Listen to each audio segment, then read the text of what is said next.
to a live episode of Surviving the Survivor. We bring you the best guests in all of true crime. Don't forget to subscribe and smash that like button. Here's your host, Emmy Award-winning broadcaster, Joel Wald. What's up, STS Nation, and welcome to a special live episode of Surviving the Survivor.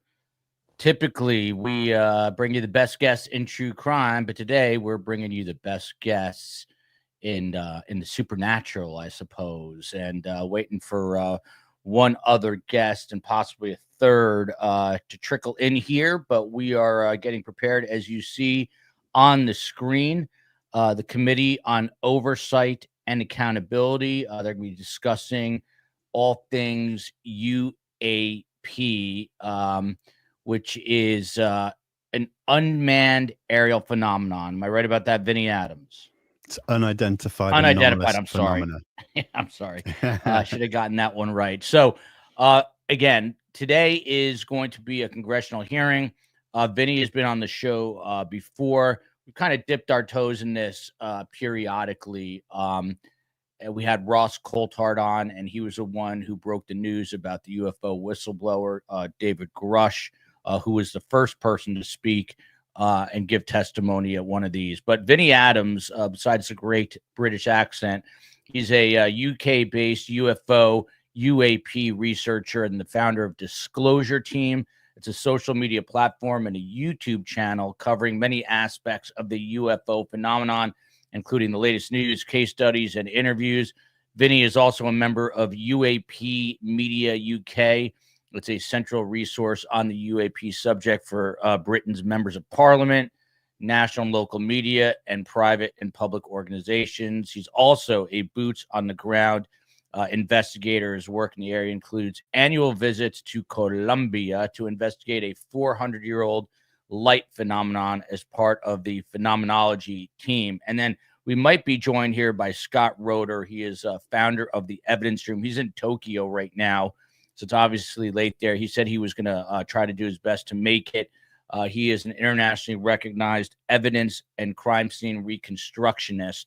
And he did some 3D modeling and animation and so forth when there was the reports of those alien-like creatures in Las Vegas. And his conclusion was there are aliens. They are aliens. So I thought that was really fascinating. I'm going to message Scott right now. But Vinnie, tell us, I mean, is this the second congressional hearing? And, for people in your world, this is a big deal. What are you looking for here? I think what we're looking for is, I look at this in two different ways. I've been in this subject for 15 years, and so it's very easy for me to want big, explosive, immediate answers. But what I have to realize is that this is for the public at large. This is to sort of set the framework, set the groundwork to let members of Congress and the people in the oversight and accountability committees to understand what's been going on, what's potentially being covered up, what's being spoken about privately behind closed doors. And so, I want to iterate, this is not about aliens. This is about objects that have been seen and witnessed in the sky by credible observers who are used to identifying these objects, but they haven't been able to. And this has been going on for decades. So there's something happening here, and we want the answers. And so I think just to keep the ball moving down the field, to show that we have the interest of the US government is a big step forward in breaking the taboo and the stigma that has surrounded this subject for too long. So hopefully we'll get some nice information coming from the four great witnesses that are going to testify. And do me a favor, tell us about these witnesses. Who are they? I think one of them is a Rear Admiral, young guy, but who are we expecting, and what do you think they're going to bring to the table here?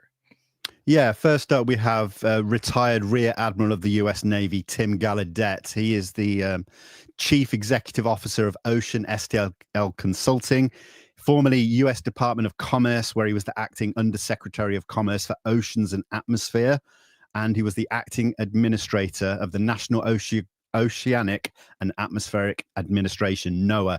So he was almost like the Navy's top oceanographer, really high-ranking position. He's been privy to a lot of information, both classified and unclassified. He has a lot of sources and contacts throughout the Department of Defense and the intelligence community. So hopefully, given that the right questions are asked, he may be able to provide some really interesting information. Yeah. Then we have, sorry. Go ahead. I'm sorry. Well, Vinny, let me ask you this before we go forward. Sure. If you were in the United States Congress and you could ask, let's say, 3 questions, what would the 3 of them be? And then we'll get back to who. Sure. I think the most important one would be a follow-up on the congressional hearing from July 2023, where the whistleblower David Grush came forward making these bold allegations of the government being in possession of crashed UFOs and material, and potentially biologics as well, like actual bodies. And so I think a follow-up on that in some degree would be the most important thing to keep the momentum going. We have learned in recent years that the CIA is potentially involved in this cover-up, with some members potentially going right up into the executive branch. So trying to find out the compartmentalization of this subject, because there are 18 plus intelligence agencies. They do not share information. We need to sort of bring all that information under one umbrella and really get to the bottom of this. So I think that's where the questioning should at least start, and we'll see. But I think what's good as well is that we've got a broad range of witnesses. That you see, the next up is Michael Gold, and he was a former NASA administrator, associate administrator, now a chief growth officer with Redwire Corporation. So somebody who has been on a NASA-based UAP panel in the last year as well. So he's very familiar with the subject. Working in aerospace, he could actually have some information based on connections he's garnered working in that industry. A lot of private industry is said to have information on this subject that liaise with the intelligence community and the Department of Defense. So that'd be interesting as well. Then we have Michael Shellenberger, the journalist. Now, he recently broke a story about a special access program, a really secret program called Immaculate Constellation, which allegedly hides a lot of this information and potentially materials as well. Finally, we have Lou Elizondo, who a lot of people may be familiar with. He was former U.S. Army intelligence and ran the ATIP program, the Advanced Aerospace Threat Identification program out of the Pentagon for nearly a decade, which was, looking into the UFO UAP subject. Lou has been on many podcasts. He's recently released a best-selling book. But one thing with Lou is that he's bound by a non-disclosure agreement. This joint hearing of the Subcommittee on Cybersecurity, Information Technology, and Innovation. This is being headed by Nancy Mace, Republican, South Carolina, Glenn Grothman, Republican, Wisconsin. This is Nancy Mace. Without objection, the chair may declare recess at any time. And I recognize myself for the purpose of making an opening statement right now. Good morning and welcome to today's historic hearing, which I'm co-chairing with Mr. Grothman, whose subcommittee held an important hearing on this topic last year. I want to thank my colleagues on the Oversight Committee, including Mr. Burchett, Mr. Burleson, Ms. Luna, Mr. Moskowitz, Mr. Garcia, for their relentless drive to get answers on UAPs. They've been steadfast in demanding transparency on the sightings reported by military pilots and armed forces. Their commitment to digging for the truth is exactly what this country needs to cut through the secrecy surrounding this issue. And many high-ranking individuals in the military and intelligence communities believe UAPs demand greater attention, and thus the purpose for this hearing today. Former National Security Advisor H.R. McMaster said on Bill Maher's program that, quote, there are phenomena that have been witnessed by multiple people that are just inexplicable by the science available to us.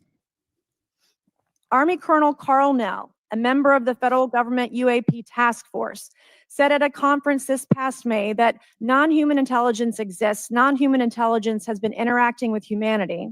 This interaction is not new, and it's been ongoing, and there are unelected people in the government that are aware of that.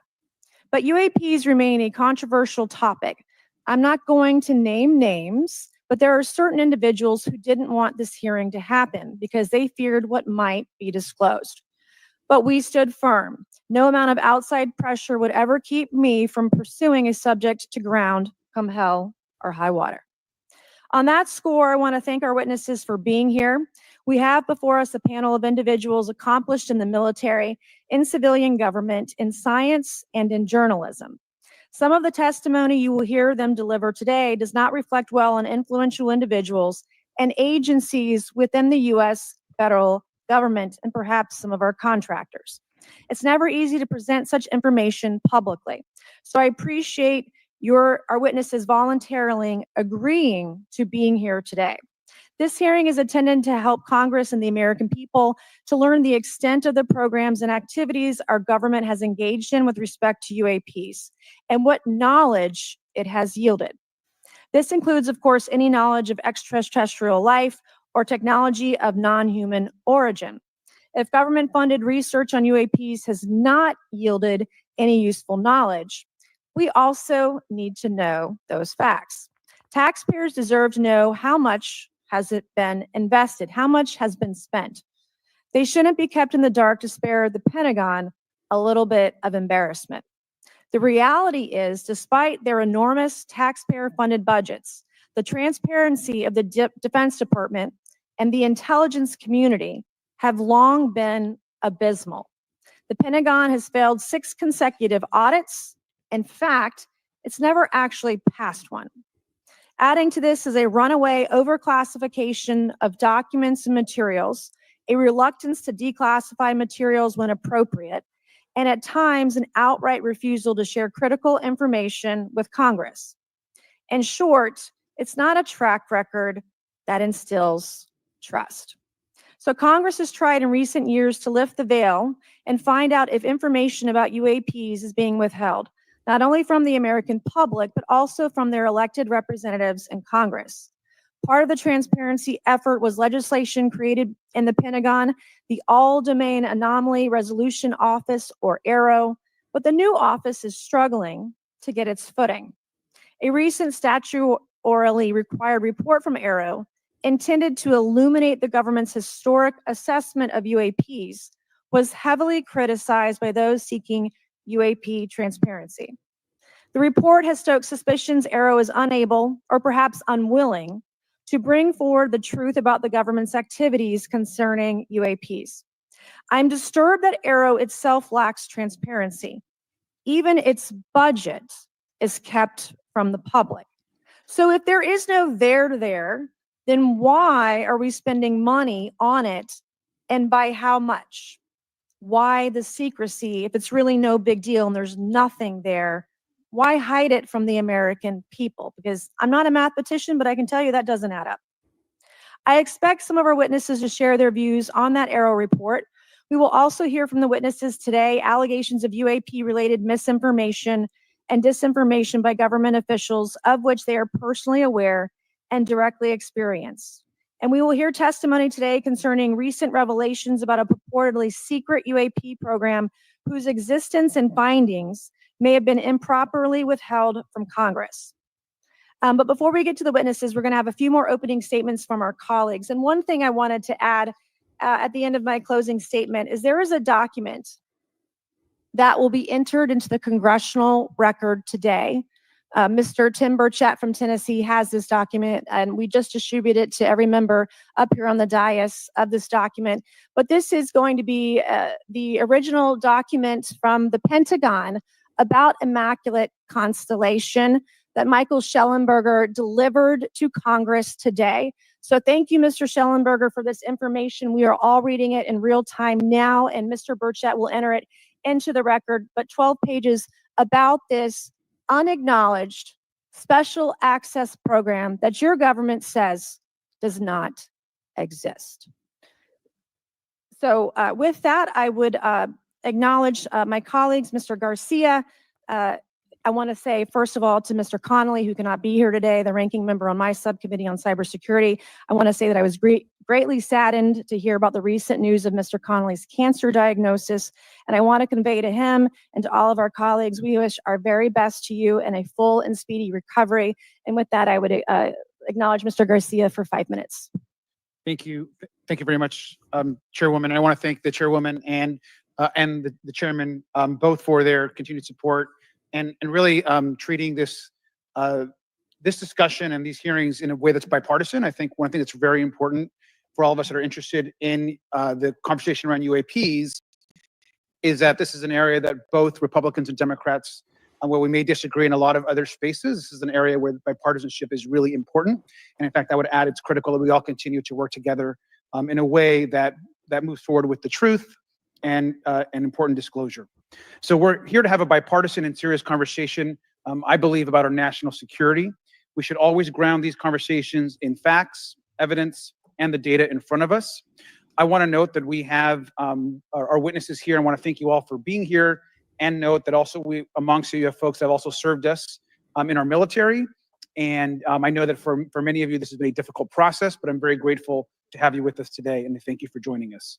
I also want to note that today's hearing builds on a quite, I think, also historic public hearing that we had many months ago that Mr. Grothman and others helped lead in this very same hearing room, where I believe we began a really important public conversation about UAPs. And so I want to thank him for that. And I especially want to thank Chairwoman Mace for her continued advocacy on this topic. I also want to start with some facts. We know that there are objects or phenomena observed in our airspace, as our witnesses will testify, and also possibly in our oceans. In many cases, we don't know what they are, and this is, of course, why we're discussing UAPs.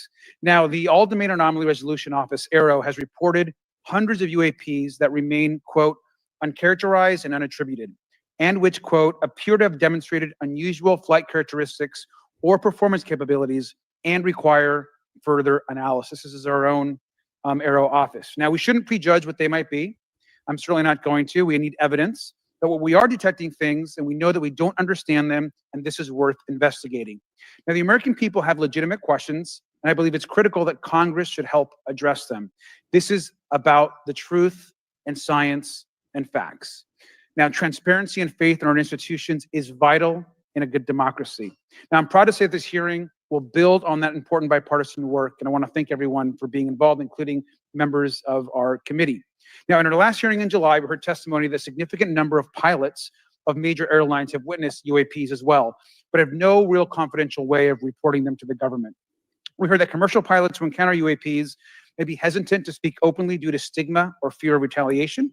We also know that AARO has reported that, and I want to quote, that most reports still reflect a bias towards restricted military airspace, a result of reporting from military personnel and sensors present in such areas. And so the lack of ability for civilian pilots raises real safety concerns and limits our ability to understand UAPs. This is a particular piece of this conversation that I am very interested in. Now, our last hearing inspired us to introduce the Safe Airspace for Americans Act, joined by Chairman Grothman, Chairwoman Mace, and a bipartisan group of co-sponsors. I see some of our leaders from Safe Airspace for Americans Act here, and that would create a safe reporting for UAP process, which we want to continue to do.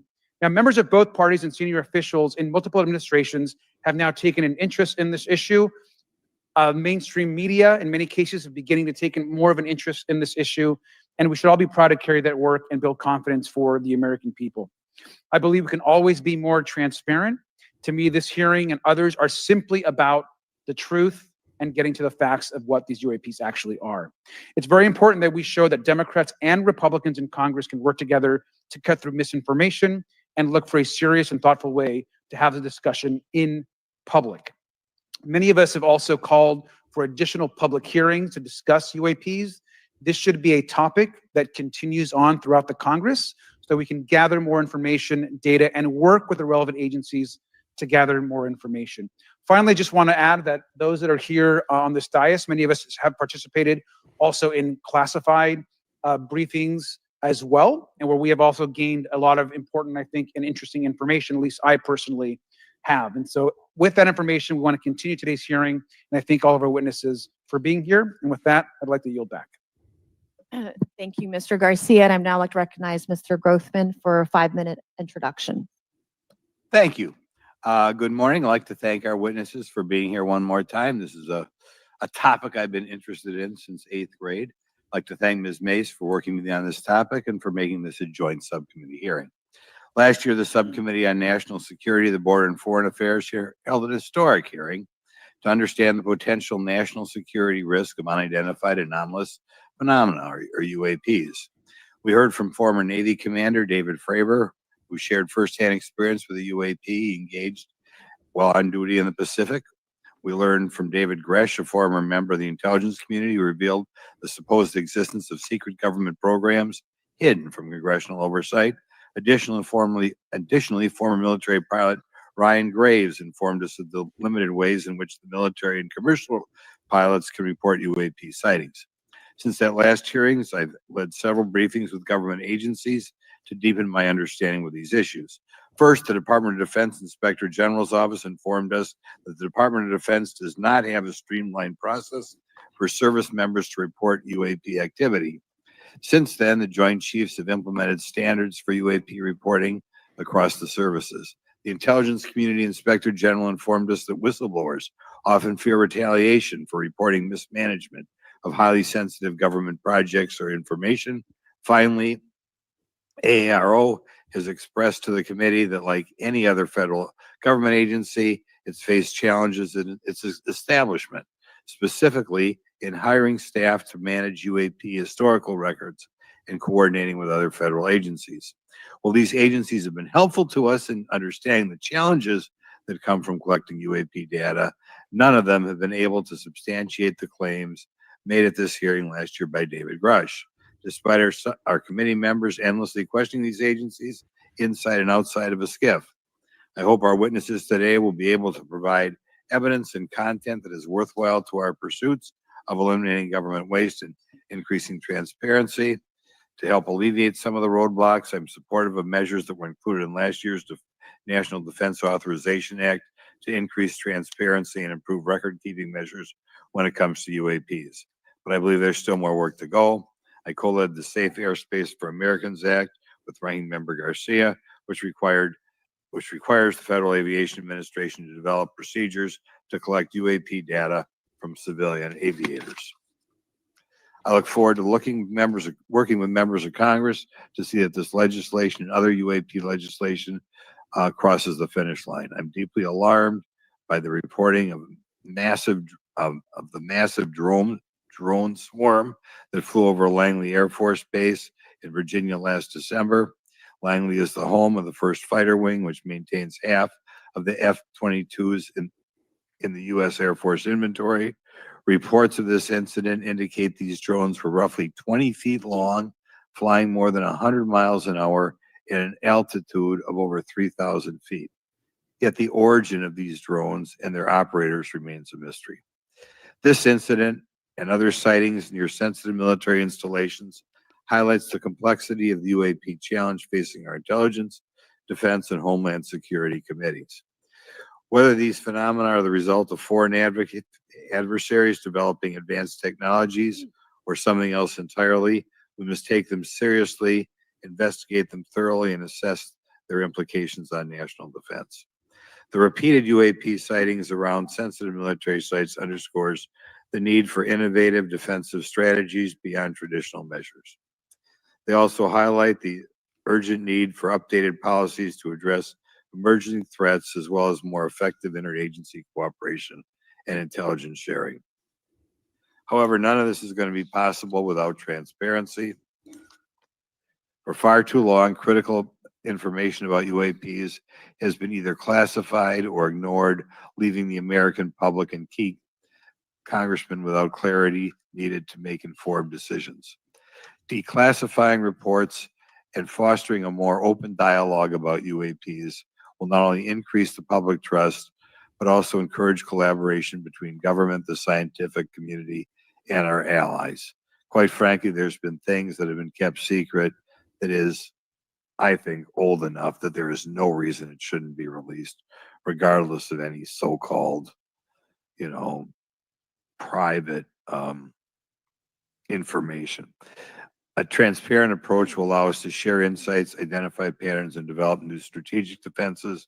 As we continue to investigate these phenomena, we must do so with a mindset of protecting our country, advancing scientific discovery, and upholding the trust of the American people, who right now I don't think have trust. And it's just obvious. I don't have trust. We cannot shy away from the unknown, especially when the stakes are so high. I look forward to discussing these matters with the witnesses today. I'm hopeful we can learn from the testimony and come out of this hearing with actionable ideas to advance UAP transparency. Actually, the idea is just to say, in my mind, go back 15 years and everything has to be released. I'm hopeful that we can learn from their testimony and come out of this hearing. And with that, I yield back. Thank you. I will now recognize Mr. Moskowitz for a 5-minute introduction. Thank you, Chairwoman. Good morning, everyone. I first want to thank the chairs and ranking members for holding the hearing today on this topic, and again, having a second. Real quick, they just thwarted an assassination attempt against this congressman here in Florida.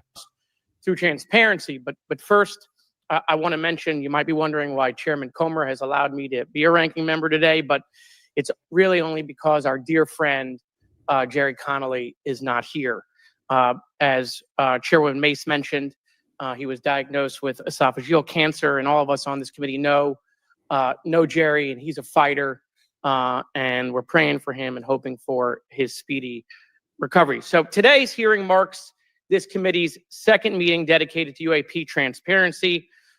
I was pleased, as I know all of us are, on the bipartisanship that existed in last year's hearing, and even though we can't talk about what happens in the classified settings, the bipartisanship that has existed in those settings with the questions members have asked. Last year's hearing was a great example of open dialogue about UAPs, and we must remain committed to sharing information with the American people. And I think you see that commitment based on the people here and the commitment across the political spectrum. I personally have worked with multiple members of this committee, but I want to particularly thank Congressman Burchett, Mace, Luna, and Garcia for working on bipartisan pieces of legislation. In recent years, Congress has taken numerous bipartisan steps towards greater transparency. In 2022, in the NDAA, we created the All-Domain Anomaly Resolution Office to investigate unidentified flying objects. Following Aero, along with ODNI, released an unclassified report on UAP sightings. Of the 366 sightings included in the report, 171 remain uncharacterized, with some of these appearing to have demonstrated unusual flight characteristics or performance capabilities. That's a nice way of saying we don't want to tell you what they are. In March, Aero revealed a report on the historical record of U.S. government involvement with UAPs, which covered investigatory efforts going back from 1945 to the present day. Earlier this year, I joined Congressman Burchett to introduce the UAP Transparency Act, which would require the declassification of all documents related to UAPs with many other members of this committee. In fiscal year 2024, the NDAA required the National Archives and Records Administration to establish the Unidentified Anonymous Phenomena Records Collection. This collection will include digital copies of all unidentified UAP records that can be publicly disclosed. This commitment in transparency is vitally important, and unnecessary overclassification has led to a void of information, which has allowed theories over the decades to foster. When the American people and members of Congress ask, are reports of UAPs credible, we're met with stonewalling. We're met with responses of, I can't tell you. And in fact, we're met with people not wanting us to have hearings. We're met with people not wanting us to ask you questions. In fact, many of us were told not to ask some of you certain questions on certain topics. In a time of heightened distrust of our government institutions, I believe more transparency is not only needed, but is possible. And obviously we can respect national security limits, but we also have to provide our constituents with the information and oversight that they have tasked us for. As part of this, government agencies must maintain open lines of communication with members of Congress. And there are regular questions that Americans have. What are UAPs? Are they real? Are they ours? How has this technology been developed? How do they get funded? Right?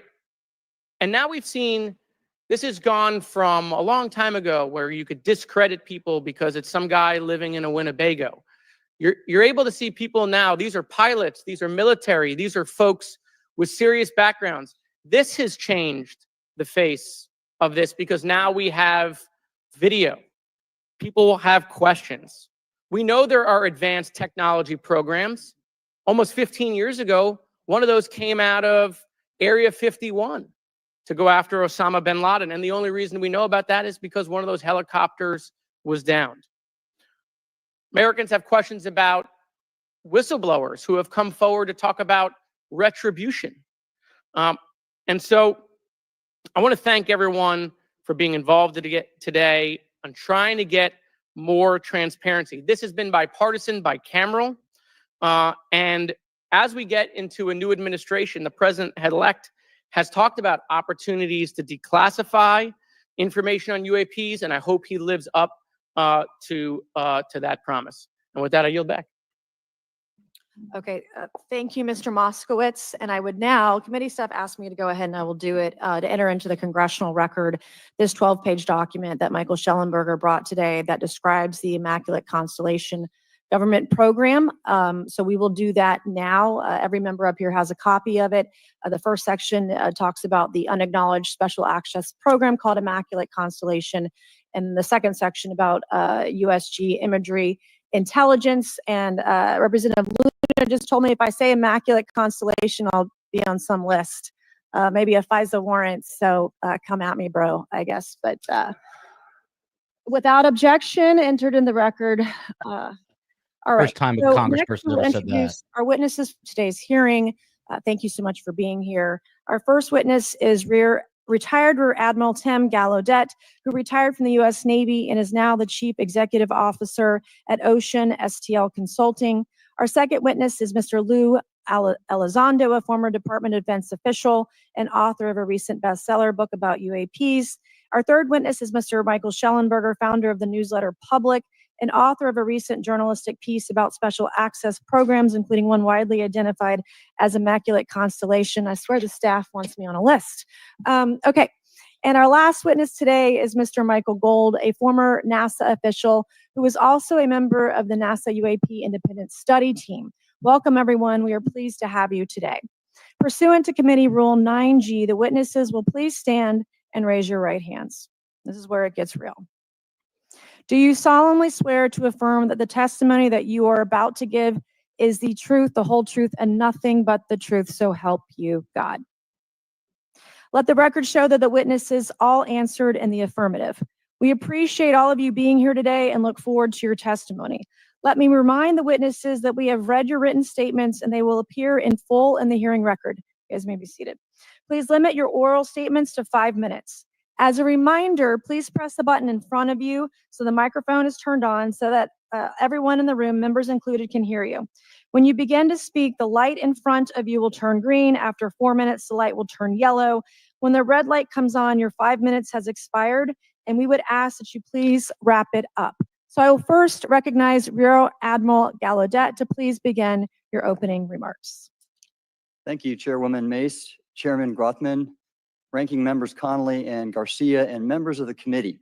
Thank you for this opportunity to testify today regarding Unidentified Anomalous Phenomena, or UAP. Confirmation that UAPs are real came to me in January of 2015 when I was serving as the commander of the Navy Meteorology and Oceanography Command. At the time, my personnel were participating in a pre-deployment naval exercise off the U.S. East Coast. It included the USS Theodore Roosevelt Carrier Strike Group. And this exercise was overseen by the United States Fleet Forces Command, led by a 4-star admiral who at the time was also my superior officer. During this exercise, I received an email on Navy's secure network from the operations officer of U.S. Fleet Forces Command. The email was addressed to all the subordinate commanders, and the subject line read in all capital letters, "Urgent Safety of Flight Issue." The text of the email was brief but alarming, with words to the effect, "If any of you know what these are, tell me ASAP. We are having multiple near mid-air collisions, and if we do not resolve this soon, we are going to have to shut down the exercise." Attached to the email is what is now known as the Go Fast video, captured on the forward-looking infrared sensor of one of the Navy F-A-18 aircraft participating in the exercise. The now declassified video showed an unidentified object exhibiting flight and structural characteristics unlike anything in our arsenal. The implication of the email was clear. The author was asking whether any of the recipients were aware of classified technology demonstrations that could explain these objects. Because the DoD policy is to rigorously deconflict such demonstrations with live exercises, I was confident this was not the case. The very next day, that email disappeared from my account and those of the other recipients without explanation. Moreover, the commander of Fleet Forces Command and the operations officer never discussed the subject. Even during weekly meetings specifically designed to address issues affecting exercises like the one in which the Theodore Roosevelt Strike Group was participating. This lack of follow-up was very concerning to me. As the Navy's chief meteorologist at the time, I was responsible for reducing safety of flight risks. Yet it appeared to me that no one at the flag officer level was addressing the safety risk posed by UAPs. Instead, pilots were left to mitigate these threats on their own without guidance or support. I concluded that the UAP information must have been classified within a special access program managed by an intelligence agency. That is a compartmented program that even senior officials, including myself, were not read into. Last year's UAP hearing before this oversight committee confirmed that UAP-related information is being withheld from senior officials and members of Congress. And just this week, I learned from former DoD official Chris Mellon that satellite imagery of UAP from a few years ago still has not been shared with Congress. Equally concerning, last year's UAP hearing also revealed that elements of the government are engaged in a disinformation campaign to include personal attacks designed to discredit UAP whistleblowers. Having never signed a non-disclosure agreement regarding UAPs, and now as a private citizen, I've become an advocate for greater UAP transparency from the government. The continued overclassification surrounding UAPs has not only hindered our ability to effectively address these phenomena, but has also eroded trust in our institutions.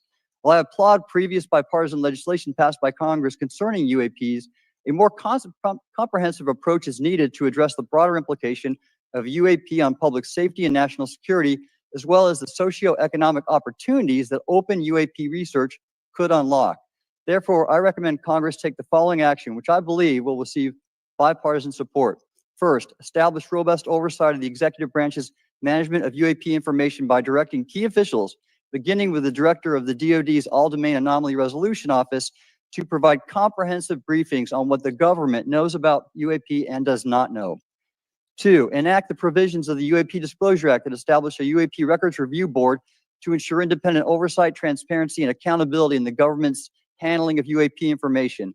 And three, strengthen the UAP Disclosure Act and future reauthorizations with provisions that mandate a whole-of-government approach to addressing UAP. In closing, I will share my personal reasons for speaking out on this topic. First, as a former science agency leader, having led the National Oceanic and Atmospheric Administration, I've always sought the truth in human knowledge and thought. Now that we know UAP are interacting with humanity, and these include unidentified submerged objects in the ocean, we should not turn a blind eye, but instead boldly face this new reality and learn from it.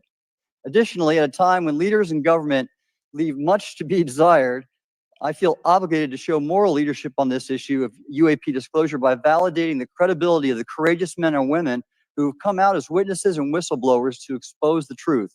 My speaking out has encouraged others to do the same, and it's my hope over time that a number of your constituents will want to know the truth and about UAP, and this number will increase to such an extent that the congressional action I've just recommended will become inevitable.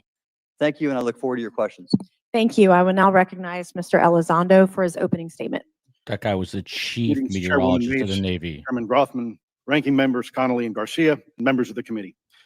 It is my honor and privilege to testify before you on the issue of unidentified anomalous phenomenon, formerly known as UFOs. On behalf of our brave men and women in uniform and across the intelligence community, as well as my fellow Americans who have awaited this day, thank you for your leadership on this important matter. Let me be clear, UAP are real.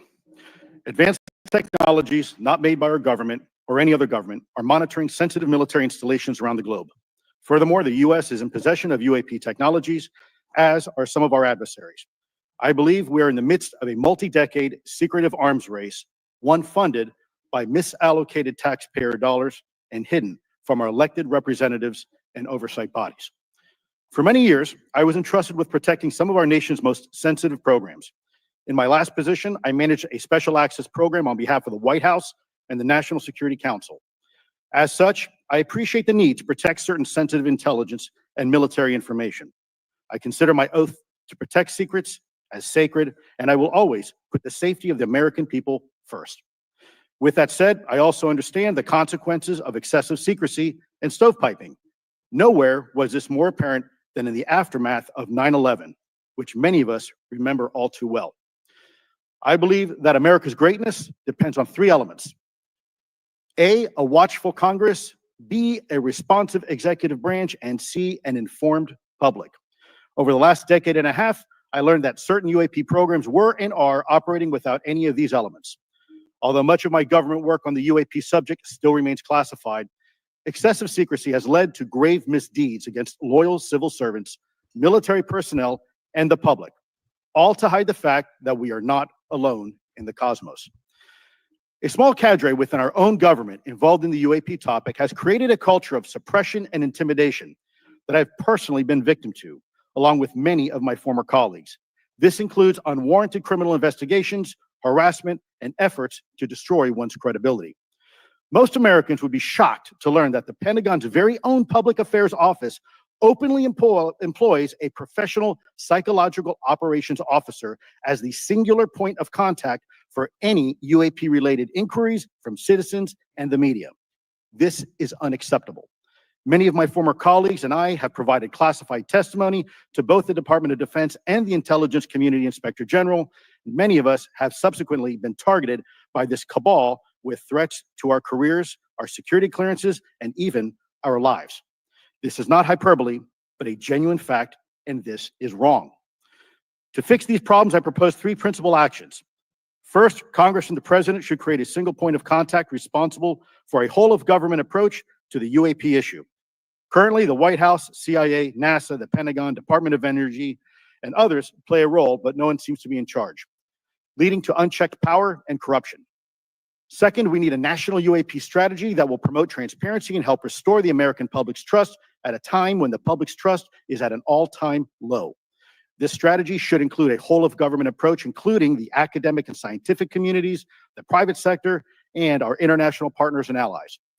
Third, Congress should create a protected environment so whistleblowers desperate to do the right thing can come forward without fear. As it currently stands, these whistleblowers suffer because of stigma, a code of silence, and concerns about retaliation. These whistleblowers should be encouraged to come forward in ways that protect them against any forms of retaliation. Policies and procedures should ensure that protection, and for those who refuse to cooperate, it is up to the members of this committee and the other lawmakers to wield their subpoena power against hostile witnesses and prevent additional government funding to those UAP efforts that remain hidden from congressional oversight. In closing, we as Americans have never been afraid of a challenge. In fact, we thrive on them, whether it's eradicating polio or going to the moon. We don't run from a challenge, we take it head on. To the incoming administration and Congress, I say to you, we need immediate public transparency. And this hearing is an important step on that journey. If we approach the UAP topic in the same way as we as Americans have met other challenges, we can restore our faith in our government institutions. Together, we can usher in a new era of accountable government and scientific discovery. I believe that we as Americans can handle the truth. And I also believe the world deserves the truth. Thank you, esteemed members of Congress, for your time today. It is profoundly appreciated by many. Thank you. I ask unanimous consent for Representatives Ogles of Tennessee and Boebert of Colorado to be waived onto the subcommittee for today's joint subcommittee hearing for the purpose of asking questions. Without objection, so ordered. I would now like to recognize Mr. Shellenberger for his introductory remarks. Chairwoman Mace, Chairman Grothman, Ranking Member Connolly, Ranking Member Garcia, members of the subcommittees, thank you for inviting my testimony.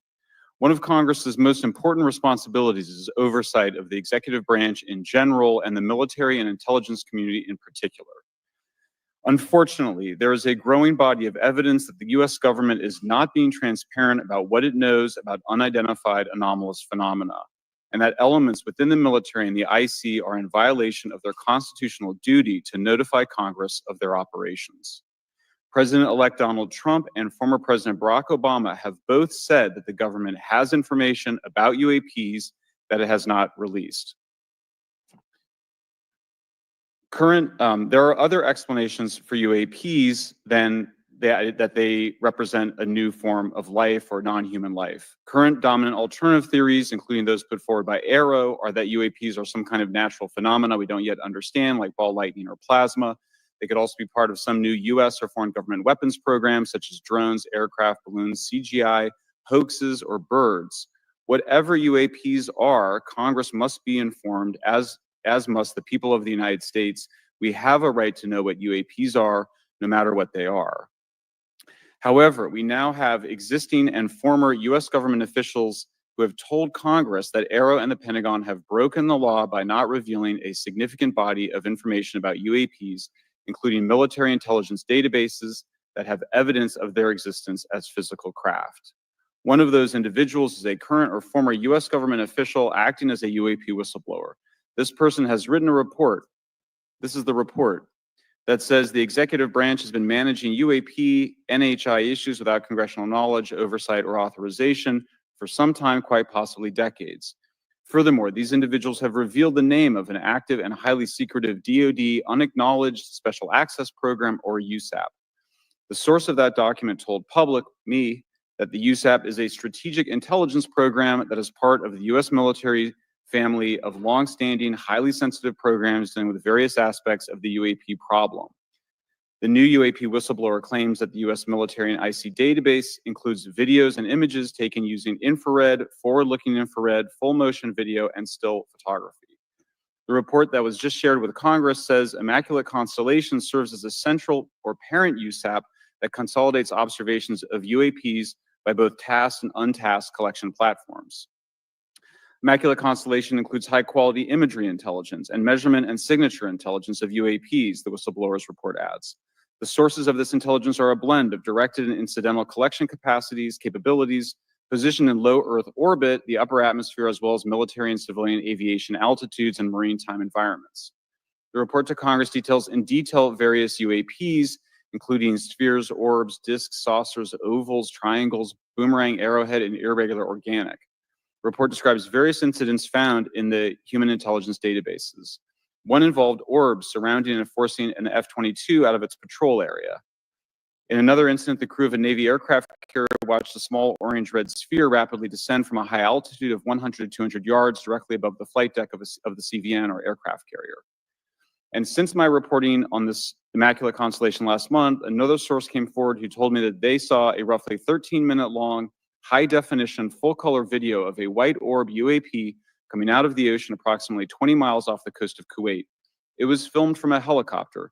Then halfway through the video, the person said the orb is joined by another orb that briefly comes into the frame from the left before rapidly moving again out of the frame. The person discovered the video on SIPR, the Secure Internet Protocol Router Network, which the DoD uses to transmit classified information. A leading UAP researcher who utilizes the Freedom of Information Act to find out what the government knows, John Greenwald, told me last year that the US government had been increasingly denying his request for UAP information. He has been doing FOIA requests for 27 years and has an archive of 3 million pages. The government has for decades denied any interest in UFOs, he told me, but the documents that he has assembled show that behind the scenes, it was a completely different story. Contrary to the hopes of many advocates of transparency, the government has been restricting more information since the leak of 3 UAP videos in 2017. The DoD organization AARO has been labeling many documents with a B7 exemption, which Greenwald says does not make any sense. They're stating that anything AARO does is involved in law enforcement investigation, which allows AARO to not release it. Greenwald says that the DoD has denied the existence of a UAP and ATIP-related records on multiple occasions, only to acknowledge them after an appeal was filed. He added that the Naval Air Systems Command in March 2022 stated they found no additional UAP videos. It seemed strange that they had 3 and only those 3, but other requests had been filed by the Black Vault, that's John Greenwald's group, to seek out more places UAPs might be hiding. Then in September 2022, the Navy admitted that the UAP-related videos and photographs existed, but denied the request in full for their release, saying that the requested videos contain sensitive information that are classified and exempt from disclosure. The DoD will deny things on a Monday and then admit to it on a Friday, said Greenwald. He said the government can and does release videos that protect secret methods of capturing it. They fall back on the sensitive platform excuse a lot, he said. However, the on-screen information can be blurred and scrubbed. The metadata can be removed. I'll show you this example here. This is a presentation from the UATP task force. This is completely absurd. It's nuts, this level of censorship, of redaction on a document. It shows the redaction of how many reports they've collected, for how many years. 2 of the 3 potential explanations are blacked out. The Pentagon, the intelligence community is treating us like children. It's time for us to know the truth about this. I think that we can handle it. Thank you very much. Thank you. I would now like to recognize Mr. Gold for 5 minutes. Thank you, Chairwoman Mace, Chairman Grothman, Ranking Members Connolly and Garcia, Representative Moskowitz, and distinguished members of both subcommittees. I'm grateful to all of you, as well as your intrepid staff, for the opportunity to testify, and would like to begin by discussing courage. Courage is what it takes to tackle this topic, and courage in the face of adversity is what I see in front of me, beside me, and behind me. Per my introduction, I am currently the Chief Growth Officer at Redwire Space and have had several leadership positions at NASA. That being said, I want to be clear that I am speaking exclusively on my own behalf and not for Redwire, NASA, or any other organization. However, I am here today to speak out for science. Science requires data, which should be collected without bias or prejudice. Yet, whenever the topic of UAP arises, those who wish to explore the phenomena are often confronted with resistance and ridicule. For example, members of the NASA UAP independent study team, particularly those in academia, were mocked and even threatened for simply having the temerity to engage in the study of UAP. Our best tool for unlocking the mystery of UAP is science, but we cannot conduct a proper inquiry if the stigma is so overwhelming that just daring to be part of a NASA research team elicits such a vitriolic response. Therefore, one of the most important actions that can be taken relative to exposing the truth of UAP is to combat the stigma. And this is where I believe that NASA can be eminently helpful. The NASA brand is synonymous with hope, optimism, and credibility. If you were to take a walk down the National Mall, you would immediately see the NASA logo on t-shirts, hats, and bumper stickers. Few federal agencies enjoy this kind of popularity. I've never seen anyone wearing an Office of Personnel Management t-shirt, which is why NASA could play such an influential role. Specifically, NASA could, with relatively little cost and effort, host symposia on UAP, or even just participate in existing panels examining the topic. NASA personnel stepping forward and participating in such discussions would make a powerful statement to the scientific community that UAP should be taken seriously and researched accordingly. In regard to research, NASA has vast archives, much of which may contain important UAP data. Again, for relatively little cost and effort, NASA could create an AI or ML algorithm that could search the agency's archives for anomalous phenomena. I suspect that such an effort would not only result in information that will help us to understand UAP, but could result in data that will assist in other areas of scientific inquiry, such as anomalous weather or meteorite activity. Beyond its existing archives, NASA could act as a clearinghouse for civilian and commercial UAP data. During my work on the UAP independent study team, it quickly became evident that there is no clear or well-publicized process for civilian pilots to report UAP sightings. The stigma associated with UAP hampers the number of pilots that would report such phenomena, but even for those who overcome the stigma, I believe the current FAA guidance is largely unknown and poorly understood. In order to effectively collect UAP data, the independent study team recommended the use of NASA's Aviation Safety Reporting System, or ASRS. This system, which is administered by NASA and funded by the FAA, provides a confidential means for the reporting of safety violations in a voluntary and non-punitive manner. Over 47 years, the ASRS has collected nearly 2 million reports. ASRS is the perfect tool to collect UAP data, which could then be collated by NASA and shared with the public at large. Leveraging ASRS could create a treasure trove of UAP data, potentially hundreds of thousands of reports, supporting this hearing's goal of exposing the truth. And I'm grateful to our 2 co-chairs and other members who have already incorporated this idea into proposed legislation. At this hearing, and as others have demonstrated, the UAP issue is justifiably dominated by national security and defense. However, I would urge the subcommittees to keep in mind the numerous ways that NASA and the FAA, as well as commercial activities in the air, in space, and in the water, can generate a massive amount of invaluable data on anomalous phenomena. I cannot help but be excited by the potential for such an endeavor, since scientific discovery is driven by anomalies. It's the existence and study of anomalies that led to the theory of relativity, quantum mechanics, and nearly all of humanity's scientific breakthroughs. This is why the study of UAPs should be embraced, since whatever is occurring, the chance to garner new knowledge should never be ignored. We must be thorough in collecting information, fearless in making conclusions, and open to following the data, no matter how mundane or extraordinary the results may be. I began this testimony by praising the Joint Subcommittee members for their courage, and I will end by echoing that sentiment. As the saying goes, the truth is out there. We just need to be bold enough and brave enough to face it. Thank you. Thank you. Thank you all. I will now recognize myself for 5 minutes of questioning. I have a lot of questions and I have a lot of witnesses. So I would just ask if it's yes or no to please just tell me yes or no.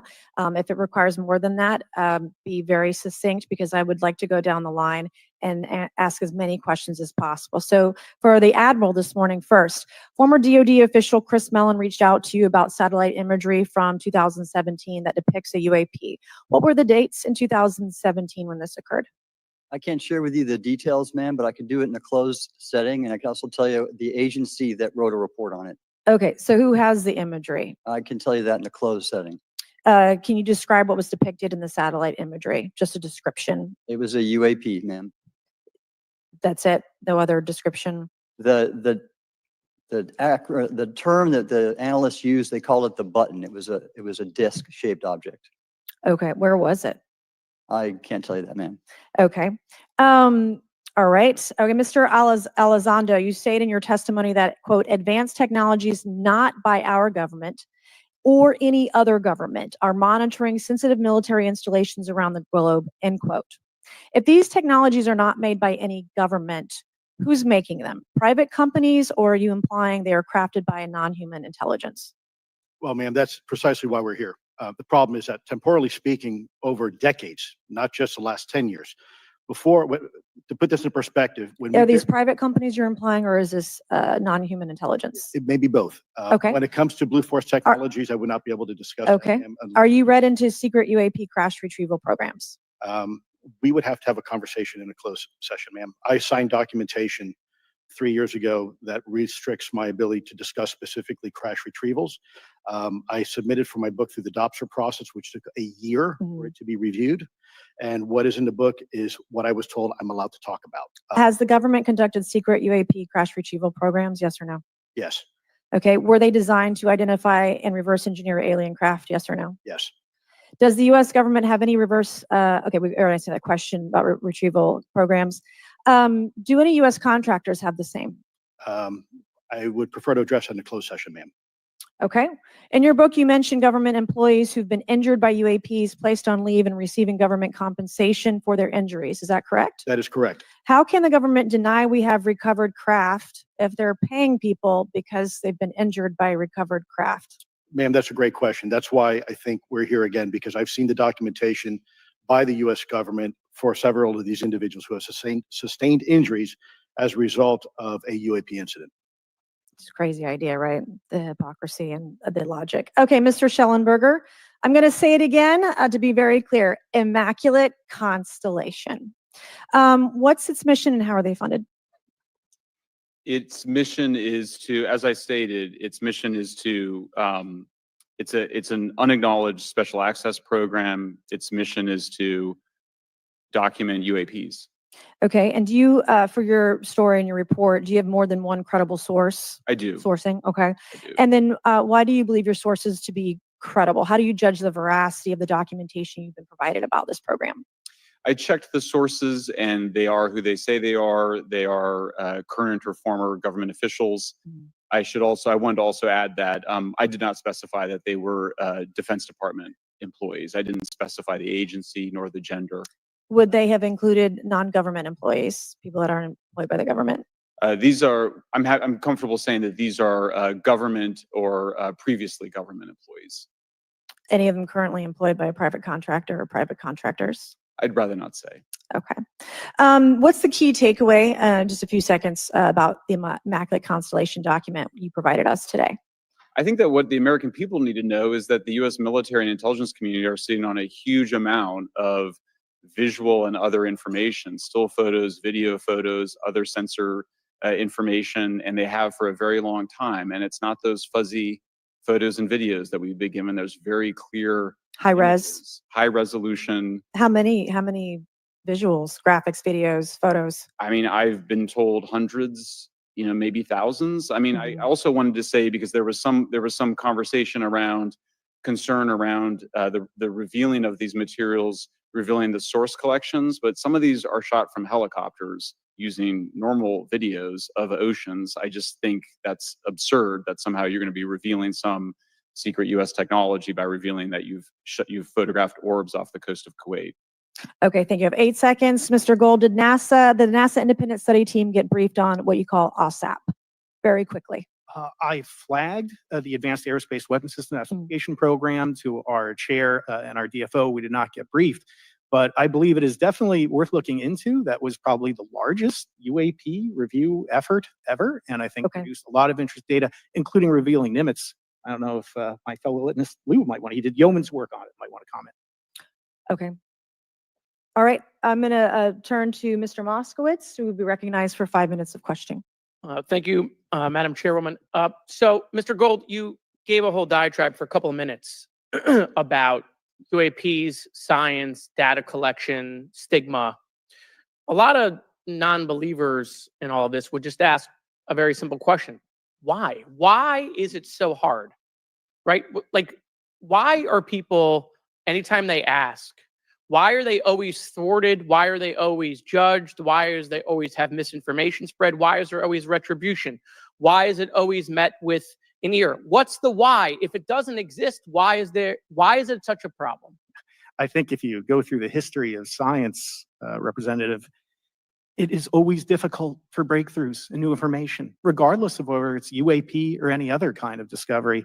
And in science, we're supposed to be open, but when you break with the orthodoxy of what's believed, whether it's Galileo saying that the Earth doesn't rotate, or the Earth rotates around the sun, or the sun doesn't rotate around the Earth, it's always challenging for new beliefs. And the more extraordinary those discoveries, then the more extraordinary those new beliefs, it's very difficult. So I think this is natural. There's natural conservatism that when it comes to science, but this issue in particular has been very difficult, where again, even to attempt to study it becomes problematic.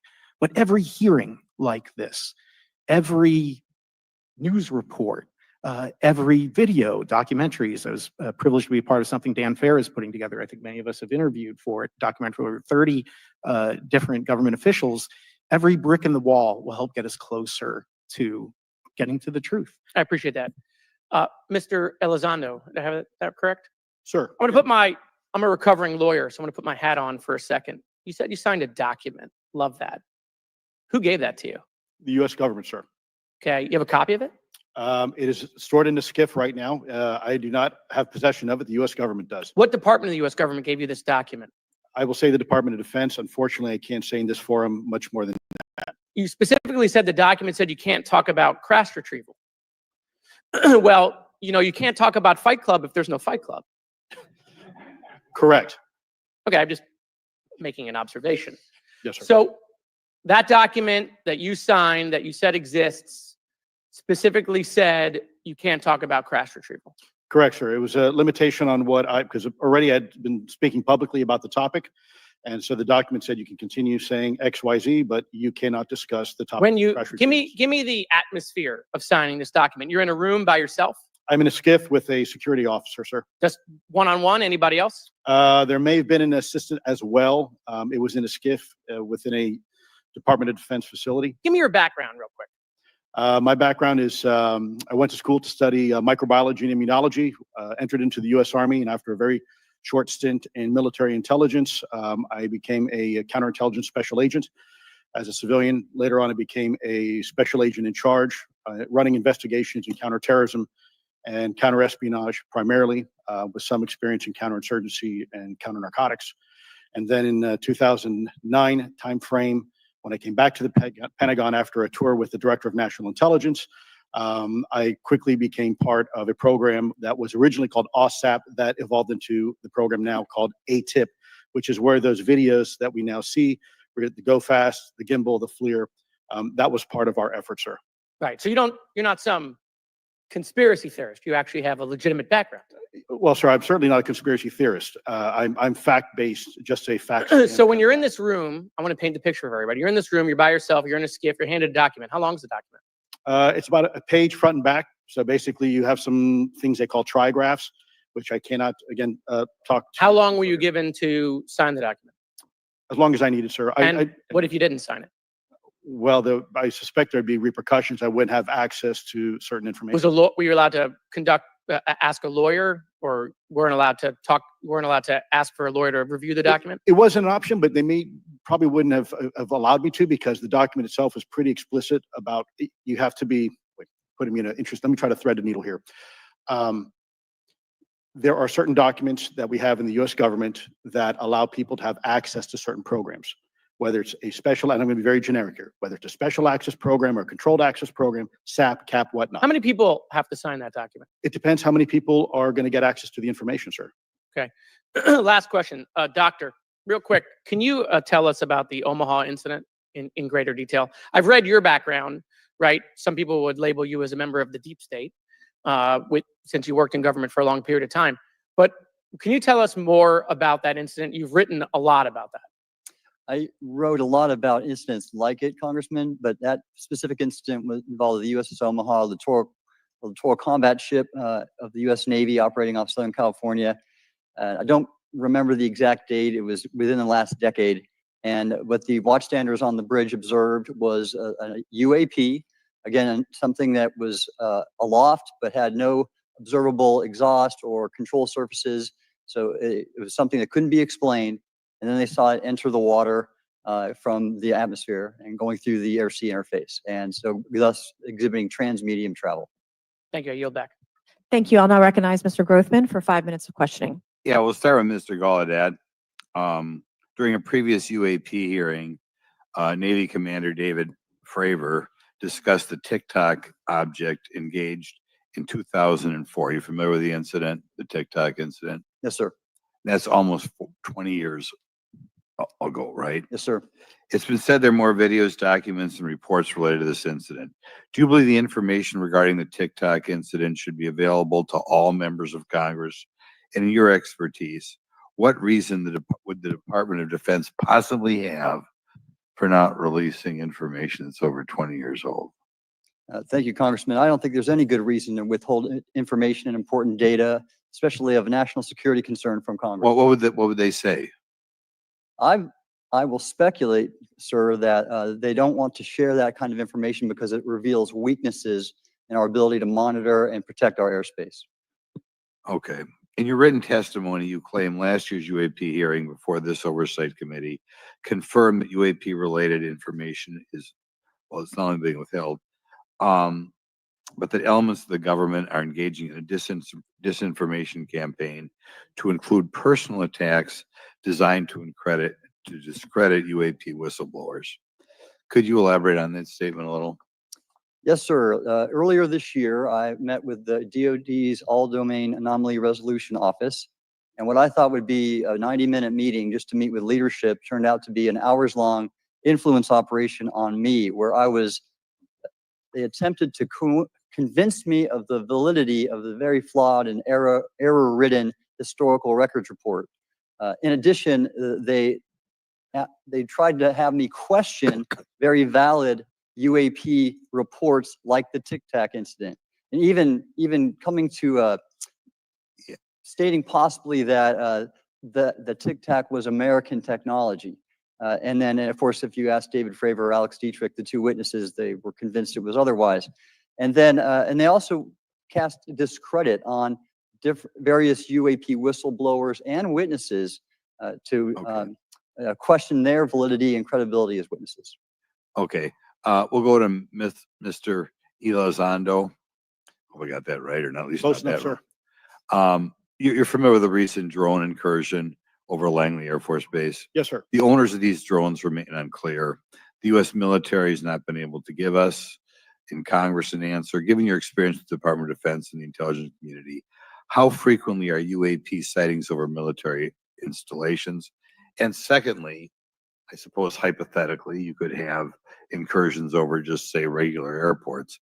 Is it obvious these incursions are more likely over military facilities than just a random airport out there? Yes, sir. There's definitely enough data to suggest that there is certainly some sort of relationship between sensitive U.S. military installations, also some of our nuclear equities, and also some of our Department of Energy sites. There is a long historical record that some of your colleagues may have documentation that demonstrates this. This is not a new trend. This has been going on for decades, and that information's been obfuscated, unfortunately, from folks like you in this committee. And I think that's problematic because ultimately, at the end of the day, we have a significant situation here. We have something that can enter into U.S. airspace completely with no attribution. And how long has this been going on? Sir, decades. And there's information that will hopefully be entered into the Can you record. think of any possible reason why they can't release any information they have on something, say, 15 or 20 years old? Sir, if I could echo my colleague here, Admiral Gallaudet, I think one of the big issues that we have in the intelligence community, Department of Defense, is we don't want to broadcast any potential vulnerabilities or weaknesses in our national defense systems or on intelligence collection platforms. Therefore, when you have a conversation where you address a problem for which there is no solution, it makes that a very uncomfortable conversation to have. Okay, we'll switch to Mr. Shellenberger. The primary reason you're here today is because you published an article on the news publication that you own called Public, right? Alleging that a new unnamed government whistleblower has come forward asserting that a highly classified program exists dedicated to recovery and reverse engineering of UAP technologies. Can you give us what specific evidence you have or that your source provided you to substantiate the claims about the existence of the Immaculate Constellation program? Well, you have the report in front of you now, so you can see it for yourself. I checked the report and I did not find it based on existing cases. It was new cases for me. I hadn't found anybody. So that answered for me that it was not obviously circular reporting, which is one of the big concerns in this space. I also had the name of the program confirmed by more than one additional source. So yeah, and then of course I checked to make sure that the source was who they claimed to be. Okay. I should also say that when I said before it was this database, it is a much broader program than that. It also includes human intelligence, and then as you mentioned, the retrieval and the any knowledge of what country these things originated in? No, I have no idea. Okay. Okay, I will now recognize Mr. Burchett for 5 minutes of questions. Thanks, Chair Lady. I request unanimous consent to enter into the record documents provided to us regarding legacy UAP programs and psychological operations. Lou Elizondo. So ordered. Also want to thank my buddy Jeremy Corbell for This guy's great. Rep from Tennessee who believes in all this. whistleblowers. Mr. Elizondo, what is your last position with the federal government? Sir, I was the Director of National Program Special Management Staff, managing a White House Special Access Program on behalf of the National Security Council. How would you characterize UAPs? An enigma, sir, and a frustration. We're talking about technologies that can outperform anything we have in our inventory. And if this was an adversarial technology, this would be an intelligence failure eclipsing that of 9/11 by an order of magnitude. Are there classified Department of Defense materials related to UAPs that you believe could be safely disclosed to the public without compromising national security? Yes, sir, I do. I would never, ever try to endorse providing some sort of information that could compromise what we call a blue force technology or capability. But I do believe there's a lot of information regarding this topic, and I've been very vocal about it, that should be shared not only with the public, but most importantly, with members of Congress. Are you familiar with my friend David Grush?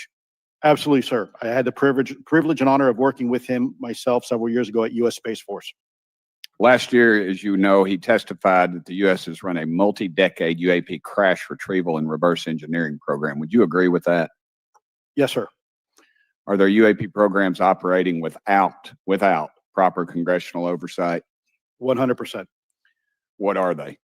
Unfortunately, sir, I would have to have that conversation in a closed session. I know you said that. And a lot of people are frustrated with those kind of answers, but we're asking those kind of questions so you all know what the heck we're up against. You also mentioned in your opening statement that the Pentagon's Public Affairs Office employs a psychological operations officer as a singular point of contact for UAP-related inquiries. Why the heck would they do that? So that's a great question. I would ask the Pentagon. There's a long history here of that individual providing misleading and false information to the public through various news outlets and media outlets in order to discredit this topic. I've personally been victim to it. We have the documentation to substantiate where this information has been absolutely inaccurate, that has been provided time and time again. And it turns out that that individual was also working with former leadership of Aero at the time as well. And we punish them by giving them multi-million dollars more than they ask for every year. Admiral Gallaudet, you mentioned in your opening statement on an email you received from the operations officer of the Fleet Forces Command regarding unknown objects almost colliding with U.S. military planes. Did anyone respond with knowledge of what the objects were? I received no response, sir. Did the exercise get canceled? The exercise did not get canceled. Why do you think the commander of Fleet Forces operations officer never discussed the incident again? Sir, I'm speculating because I didn't have an exchange with him, but I believed it to be part of a special access program, the information and the video, which we have known now it was. And he realized he couldn't just share that openly with the recipients of the email, and therefore the email was pulled from everybody's account. Again, tell us what happened to the email from the commander of Fleet Forces. The day after I received it, and all the other recipients received it, which were all the subordinate commanders of U.S. Fleet Forces, so 1- and 2-star admirals, including strike group commanders, the email was wiped or deleted from our accounts. Okay. And then no one talked about it. All right. Have you specifically had any experience with submersible objects? So I've no personal experience, but I've had witnesses on submarines come to me and say they've seen on sonar data. Correct. Okay. Yeah. How would you characterize those, and how do they move? The one instance that was revealed to me was in the 80s on a nuclear-powered submarine, a ballistic missile submarine, that the object exhibited the characteristics of a Russian torpedo in terms of its speed of movement and closing rate with the submarine, and then it slowed and followed the submarine slowly in its wake for a period of minutes, and then rapidly exited the scene. And nothing that we know of, and technology-wise, could replicate that. And the speed of these objects was faster than anything that we have or anybody else has that would be manned. Is that correct? It was on the order Underwater. of a torpedo. So Yes, sir. Yes, sir. But as it exited, Well, I don't exactly know how fast a torpedo is, but I expect it does better than my old outboard Scott Atwater. So I'll take that as a yes. Yes, okay. Have you experienced any experience with the All-Domain Anomaly Resolution Office, ARROW? Yes, Congressman, as I mentioned previously, I have met with them. Okay. You heard Mr. Elizondo describe psychological operations for those contacting the Department of Defense about UAPs. You mentioned a similar influence operation by ARROW. Why are federal agencies invested in running information operations about UAPs if they do not exist? Yes, sir. But I'll make a statement on ARROW's behalf. They have new leadership. The office has reached out to me to meet again, and I take that as a good faith effort, and we'll see where that goes. Thank you, Chair Lady. I've run over. Thank you. Thank you, Mr. Tennessee. I would now like to recognize Mr. Higgins. You're the king of Tennessee. Mr. Higgins, you're recognized for 5 minutes of questions. Thank you, Madam Chair. Mr. Elizondo, Mr. Shellenberger notes in the report that we've been given for this hearing. I believe Mr. Shellenberger, let me shift you, are the author of this report. I'm sorry, sir. I'm not the author. Mr. Shellenberger, were you the author of this report? No, I was no name not. on it. No, Do you know the author? I do. You do. And how would you estimate that madam or gentleman, the author? The person is a current or former U.S. government employee. And it states here that this is the public version of the author's report. Yes. So where might one find the non-public version of the author's report? I don't know the answer to that. Would that be with the Department of Defense? I don't know. But you do know the author. I do. You know what the author's sources were? The author's sources are described in the report. these databases, the Immaculate Right, Constellation. but program. you expressed some confidence in the sources I would. earlier in I do. testimony. You expressed confidence. So do you know those sources? I do. Are they within the Department of Defense? I can't say. You can't say or you won't say? I won't say Okay, why not? because I protect my sources, and I think the But reason. you're not naming them. It's a big department, but many of us on my side of the aisle would say it's far too big. So you're talking about the Department of Defense, sources from within the Department of Defense? I'm not willing to reduce the Okay. potential universe of where my sources might be. Okay, moving on. In this report, Mr. Elizondo, for reference, several types of allegedly alien craft or possibly alien craft or unknown aerial phenomena, what we used to call UFOs, are described. Spheres and orbs, discs and saucers, oval or tic-tac, triangular shape, boomerang and arrowhead, and irregular or organic. Mr. Elizondo, does that summarize to you the types of craft that we're discussing today? Sir, that is a general morphology, historically speaking, of many Okay, UAP. so those descriptions are very different craft. Is it your assessment that they would come of different origins? It's possible, but it's also could be in sense a matter of utility. And let me just say for the record, I never read the report that or the article that Mr. Shellenberger put out. The reason That's is, a good point. We're just referencing it yes, sir. for descriptive purposes for the American people. Mr. Shellenberger, in this report, it's striking to me that regarding the descriptions of experiences with these various craft, several of them include biological effects and several do not. Are you familiar with what I'm talking about? Yes. Okay, so spheres and orbs, triangular craft, and irregular or organic craft include some descriptions of biological effects, including feelings of unease, electronic device malfunctions, long-term psychological effects such as anxiety or insomnia have been noted, feeling of being watched, a shared awareness with the triangle craft, and under the irregular and organic craft, biological effects include physical sensations of warmth or cold and unexplained smells and psychological distress. So these are very specific descriptions of the reactions of human beings, which allegedly have been noted from a study here, a report. All of those experiences would have been described by the sources that the author used.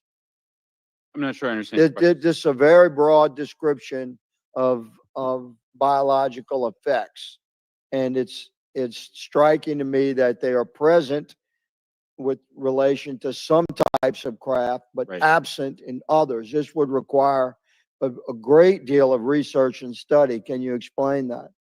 My understanding is that this is the database is very large. It includes both the images, the videos, the still images, as well as the human intelligence, the reports, the raw data from individuals having these experiences. So in answer to your question, yeah, I mean, I think we're looking at a very large amount of data collected over many decades. And that data is held by the Department of Defense? Well, I will say that after I published, I was told that this program, that the USAP was actually managed by the Department of Defense, but held at the White House. Roger But that. that's a single source, and I don't have multiple sources to verify that. Thank you, sir. I did my best to trick an answer out of you, but I was partially successful. Madam Chair, I yield. Thank you. I now recognize Mr. Frost for 5 minutes of questions. Thank you, Madam Chair. In addition to serving on this committee, the Oversight Committee, I also serve on the Science, Space, and Technology Committee, where we often discuss how essential data and evidence are used in science and used at departments such as NASA. During a hearing, NASA Administrator Nelson affirmed the importance of NASA in helping us to understand UAP. Mr. Gold, if the government doesn't have the data it needs on UAP because, say, someone who saw something is concerned about stigma, public backlash, etc., or maybe there's just not good systems in place, how are we supposed to ultimately figure out what's going on? Yeah, thank you for the question. And let me compliment Administrator Nelson that there wouldn't have been a UAP independent study team if it wasn't for his leadership and courage. We're talking about data and where we can get data from. As I described, NASA has whole archives of data, much of which I believe will likely have information that will help inform UAP. We need only look. And again, in an era with AI and ML, we can relatively quickly and easily go through it. So I think it's something that we should encourage NASA to do. However, per Chairman Grothman's comment about UAP focusing on national security sites, I believe there's something, sir, that you may have heard of called sensor bias. That because we've got more cameras, more monitoring of national security, we don't know how extensive UAP activity may be over civilian areas. And this is to the second part of your question, where we're not collecting the data. We're not collecting sufficient data from pilots. We're not collecting sufficient data from civilian and commercial activities. And this is, again, where ASRS, I think, could substantially change that, get the data out there, and allow us to do good science. Thank you. I mean, on the data, I'm a really big proponent of transparency. But obviously, there's always a little bit of balance that we have to have in government on transparency as well. I mean, last year, NASA appointed a director of UAP research in response to the recommendation by the independent study team. In the final report, there's a quote: "Despite numerous accounts and visuals, the absence of consistent, detailed, and curated observations means we do not presently have the body of data needed to make definite and scientific conclusions about UAP." Can you just talk really quickly about that balance of security and transparency? So I can say, having served at NASA, it is the most transparent organization I've ever been in. When we would have conversations of executive leadership, things would leak out almost instantly. So I can assure you, intentionally or not, NASA's very transparent.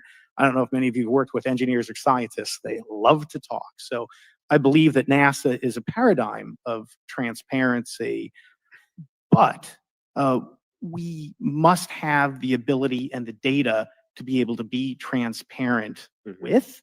And if we're not gathering that, if we're not looking at it, then we can't bring NASA into the game and get to that good science that you need. You know, it was about a year ago, I was touring a facility with a pretty senior government official.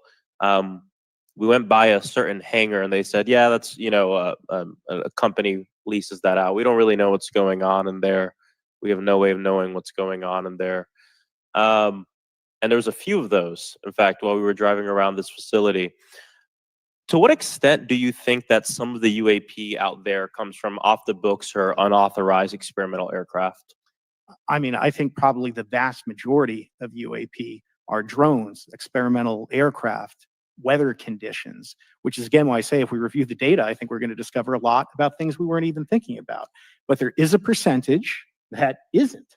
And looking into those anomalies is how discoveries will be made. And relative to science, Congressman, if I can say, when NASA studies black holes, when NASA studies galaxies, we have instruments that are tailored to do so.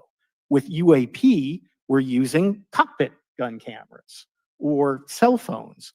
We could never do good science with that. And let me tell you, the NASA budget is under pressure. We need to make sure that the Artemis program is funded fully. We need to beat China to the moon and maintain our presence in low Earth orbit. So NASA would need more money to do this, but I think tailored instruments that would look at UAP in the same way that we have tailored instruments to look at astronomical data is important to gathering valuable and uniform information. If we were studying black holes by using fighter cockpit cameras, we probably wouldn't know that much about black holes. 100%. Well, I think it's important that federal leaders take the necessary steps to ensure that UAP does not pose threats to the American public as well, and that we have the necessary budgets to collect this data so we can actually see what's going on. And I'm fully supportive of funding the Artemis mission. I think it's very important. Also, a personal note, the pilot is a frat brother of mine. He is a member of the Phi Beta Sigma fraternity incorporated, and so I would love to see my fraternity make it to the moon. But Redwire is building the cameras for Artemis, so we will take some pictures of your frat brother and get them. There we go. Thank you so much. I yield back. Thank you. I will now recognize Ms. Luna for 5 minutes of questioning. Mr. Elizondo, to your knowledge, can you name the country and around time frame that the first back engineered UAP program started? Ma'am, unfortunately, I would not be able to have that conversation in public. Can anyone on the panel name that? None of you? Okay. This next question is for Mr. Gallaudet. To your knowledge, have any USOs ever outpaced our submarines? Yes, ma'am. At what magnitude? I don't have the exact speed, but again, a witness came to me, a credible former submarine officer who observed it on sonar data. And this was in the 80s in the North Atlantic during a storm, and it outpaced his submarine by orders of magnitude. Are you aware of any hotspots that currently exist off our shores in North America? Not with sufficiently credible data, ma'am. Okay, we've heard reports of there potentially being hotspots, maybe entry and exit points. Have you heard of any of that? I have not, ma'am, but my colleague here, Mr. Elizondo, does discuss some USO activity that he's observed in certain DoD databases. Mr. Elizondo, in regards to these aircraft being piloted by whatever they might be, non-human biologics, would you agree that it's likely that they are being piloted by some mind-body connection? Ma'am, I think it is safe to presume here that they are being intelligently controlled because some cases seem to anticipate our maneuvers, and in other cases they seem to. I came across an email where the word "stalked" was used in a very secure email between Navy officers discussing their ships being pursued by a UAP. In our previous panel, we had Grush, and he had testified to say that some of these were interdimensional beings. Can you speak on that at all? Ma'am, I'm not qualified, certainly as a scientist or otherwise, to speculate points of origin. I looked at everything from a scientific perspective. So if you look at, for example, instantaneous acceleration, which was one of the observables of the program that I belong to, ATIP, the human body can withstand about 9 G-forces for a short period of time before you suffer negative biological consequences, blackouts and ultimately redouts and even death. Comparison, our best technology, the F-16, which is one of this older platform, but one of our most highly maneuverable aircraft, manned aircraft, made by General Dynamics, can perform about 17 or 18 G-forces before you start having structural failure, meaning that the airframe begins to disintegrate while you're flying. The vehicles we're talking about are performing in excess of 1,000, 2,000, 3,000 Gs. So I guess, would it be safe to infer that they're living craft? I'm not prepared at this point to state for the record, is something alive or not, because even that definition is hard. There was a time in science we thought that life required oxygen, and we now know that's not true. There are anaerobic bacteria that thrive in oxygen environments that lack oxygen. And so also same with photosynthesis. When I was in college, I was told everything is derived from photosynthesis as a form of energy. In reality, that's not true. There are things that live off of chemosynthesis. So we're constantly having to reevaluate our understanding of what the definition of life is. Do any of you ever come across reports from people that claim to have firsthand experiences with these entities, whatever they might be, or these aircraft, and then as a result, whether or not they're religious, find that these things will automatically disappear? Anyone, and this is open to any of you on the panel. So just real quick, because I'm running out of time. Lou? Ma'am, I've always been a nuts and bolts kind of guy. When I was at ATIP, I was focusing more on the performance characteristics and less on the potential occupants. Okay, the reason I ask is because it seems like, just based on our conversations, that we've had people that say that there are good and bad of whatever these things are. And so my concern from a national security perspective is A, that true? B, are you guys hearing the reports of that? And C, I think moving forward in regards to technology, Mr. Gold, if you can answer this real quickly, some of these aircraft, it seems that they are operating off of energy that we don't currently have. But just yes or no, in your opinion, if we were able to obtain that, would that impact humanity for the better or negative? Would certainly save us some money on funding on Artemis. Definitely. this is a national security issue, that if there is such technology out there, we're not the only country that might have access to it. We don't want to be on the wrong end of technological surprise. Okay. Thank you guys for your time. All right, thank you. I will now recognize Mr. Garcia for 5 minutes. Thank you, and I apologize for stepping out. My governor is here upstairs, so I'm trying to get in between meetings, so apologize for that. I want to just start by just asking everyone on the panel or witnesses, and I had a chance to read all the testimony before, but just to set the agenda, just if we can go down real briefly, do you believe, just for the record, that the federal government, any part of the federal government, is knowingly concealing evidence about UAPs from the public? Yes, sir. 100%. Yes. Yes. Thank you. I also want to just go down the line. I know many of you have already said this, but I just, for the record again, just briefly, what do you believe UAPs could be or are? Strong evidence that they are non-human, higher intelligence. I echo my colleague's comment, sir. Genuinely do not know. Don't know, but we must find out. Okay, thank you. I appreciate those answers, gentlemen. I think this is obviously another remarkable hearing with just really important information, so I thank all of you for answering the questions. Admiral, I just want to go back to one thing. Now, last year, our subcommittee heard from 2 retired Navy pilots, Lieutenant Ryan Graves and Commander David Fravor, regarding UAPs. Actually, I think Ryan is here in the audience and been a great person to get to know and to have conversations with. He, of course, has been involved in the Safe Airspace for Americans Act with Chairman Graves, with Chairwoman Mace for UAP reporting by civilian aviation personnel. Can you discuss briefly why it's important for civilian pilots to be able to report UAPs and why these legal protections are critical for national security? Yes, Congressman, thank you. And I did invite Ryan Graves as my guest, as I'm on his advisory board for the Americans for Safe Aerospace, and legislation that you supported and introduced, I fully support as well. And I think it's important that more civilian pilots, commercial pilots report so we can better understand and learn and do research on UAP, as well as remove the stigma so more citizens report on what they observe. And also, it'll only contribute to aviation safety when we have a better understanding of where these UAP are, how they operate, and at what frequency and what capability level. So it's important for aviation safety, and it'll be important for moving science and research forward. Thank you, sir. And I just want to reiterate to my colleagues, I mean, this is a very bipartisan piece of legislation, and we just got to continue to get this through the Congress. And it's incredibly important that civilian pilots have the opportunity to safely report the UAPs that they are seeing or encountering in the air.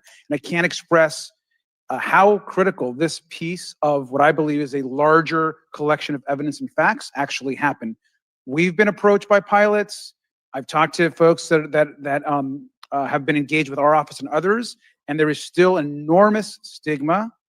And essentially, we don't have a system where folks are feeling free to be able to report what they're seeing. And so I just want to reiterate that that advocacy. Mr. Gold, in your testimony, you discussed NASA's aviation safety reporting system, a confidential, non-punitive reporting mechanism. In the Safe Airspace for Americans Act, we explicitly allow for civilian reporting, of course, of UAPs. Can you explain why the NASA task force recommended the use of the aviation safety reporting system? The aviation safety reporting system is an existing system that is trusted, that has taken hundreds of thousands, now millions of cases. And again, recognizing budgetary constraints, this seemed like the perfect way to be able to gain more data. And when it comes to the stigma, sir, it's something that pilots are used to reporting on, that crew is used to reporting on. So it's a great way to get data, to overcome the stigma without spending really that much more additional money since the system exists. Thank you so much for your support of that. Thank you for what Ryan Graves does. This is a common sense means to expose the truth of UAP for the purpose of this hearing. Thank you. And I just want to also add, now earlier this year, as part of the House Defense Authorization Bill, the NDAA, I filed an amendment to include the UAP Disclosure Act, which would create a UAP Records Review Board and exercise with exercise of eminent domain over UAP-related material, modeled actually on the JFK Assassination Records Collection Act, which is widely known. Now, the amendment was blocked, but thankfully the Senate included the amendment by Senator Rounds and Schumer for the UAP Disclosure Act. I just again want to say that we should be pushing and ensuring the UAP Disclosure Act, which is bipartisan in its support, should move forward. And if I can just briefly, particularly Admiral, can you just briefly, as I close my time, explain why the UAP Disclosure Act would be critical for us and our national security? Thank you, Congressman. Yes, I believe the UAP Disclosure Act is important for national security, as well as advancing potential socio-economic benefits resulting from UAP research, as well as public safety, as we referred to previously regarding aviation. And this act will allow for greater transparency and open research, and that's why I'm also a member of the UAP Disclosure Fund as an advisor, as in the Soul Foundation, as an advisor, senior strategic advisor, which is advocating for the same. Thank you very much. I yield back. All right, thank you. I'd like to recognize Mr. Biggs for 5 minutes of questioning. Thank you, Madam Chair. Thank you for holding this committee. Thank you to the witnesses. Admiral, the video that is called the Go Fast video, the email that you've talked about being deleted, I just want to briefly cover this. You said that the email, the author was asking whether any of the recipients were aware of the classified technology demonstrations that it could explain the objects that were observed. And then you said the email disappears. Then you guys have a series of meetings. The commander of fleet forces and his operations officer never discussed the incident again. Is that right? Is that accurate? That's accurate, sir. And even during weekly meetings, it was never discussed again. My question for you is, you were in those meetings. Did you personally hear that nothing was going on about that? Yes, sir. I was in those meetings, and did you make inquiries about that? No, I did not, sir, because I inferred, since I had been read into other special access programs, that this UAP video was part of one that I was not read into, or any of the recipients, or the author of the email, and that an intelligence agency basically pulled it back and instructed the author of the email, hey, this is, you just conducted what they call spillage into a lower classification level. And when that's done, the procedures are basically to remove any of the communication. You're going to silo it. So, and you, Mr. Elizondo, you said in your report and your testimony today, a government work on the UAP subject still remains classified. Excessive secrecies led to grave misdeeds against loyal civil servants, military personnel, and the public, all to hide the fact that we are not alone in the cosmos. Fair? Yes, sir. All right, and all of you, and Mr. Shellenberger, by the way, I've read several of your books, Mr. Shellenberger, excellent stuff.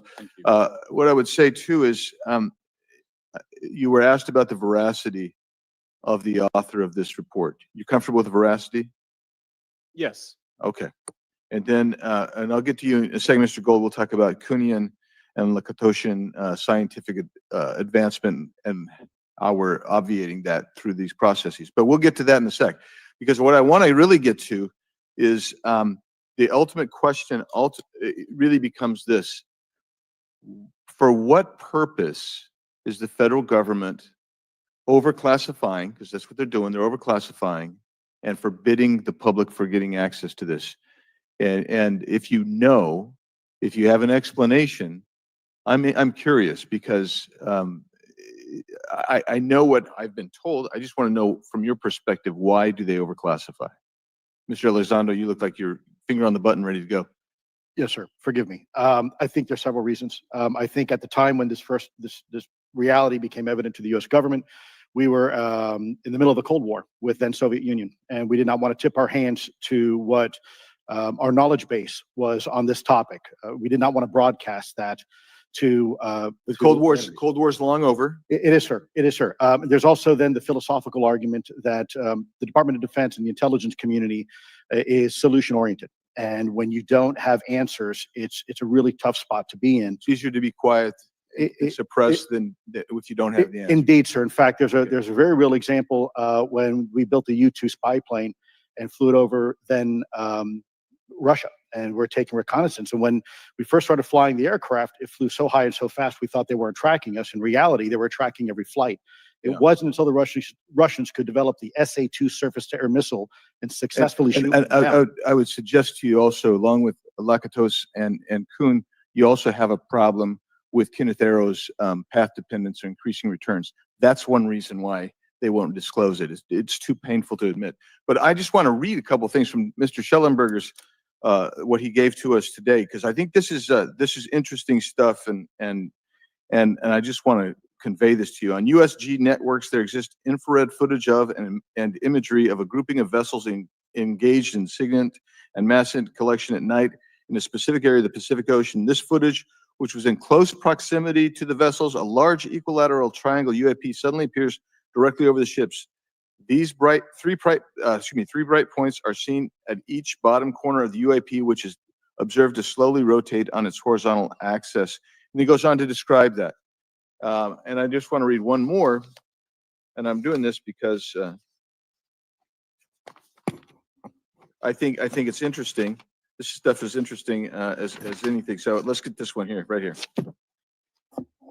While performing a routine airspace surveillance and control mission in the Eastern Air Defense Sector, an F-22 fighter observed multiple UAP contacts at mission altitude.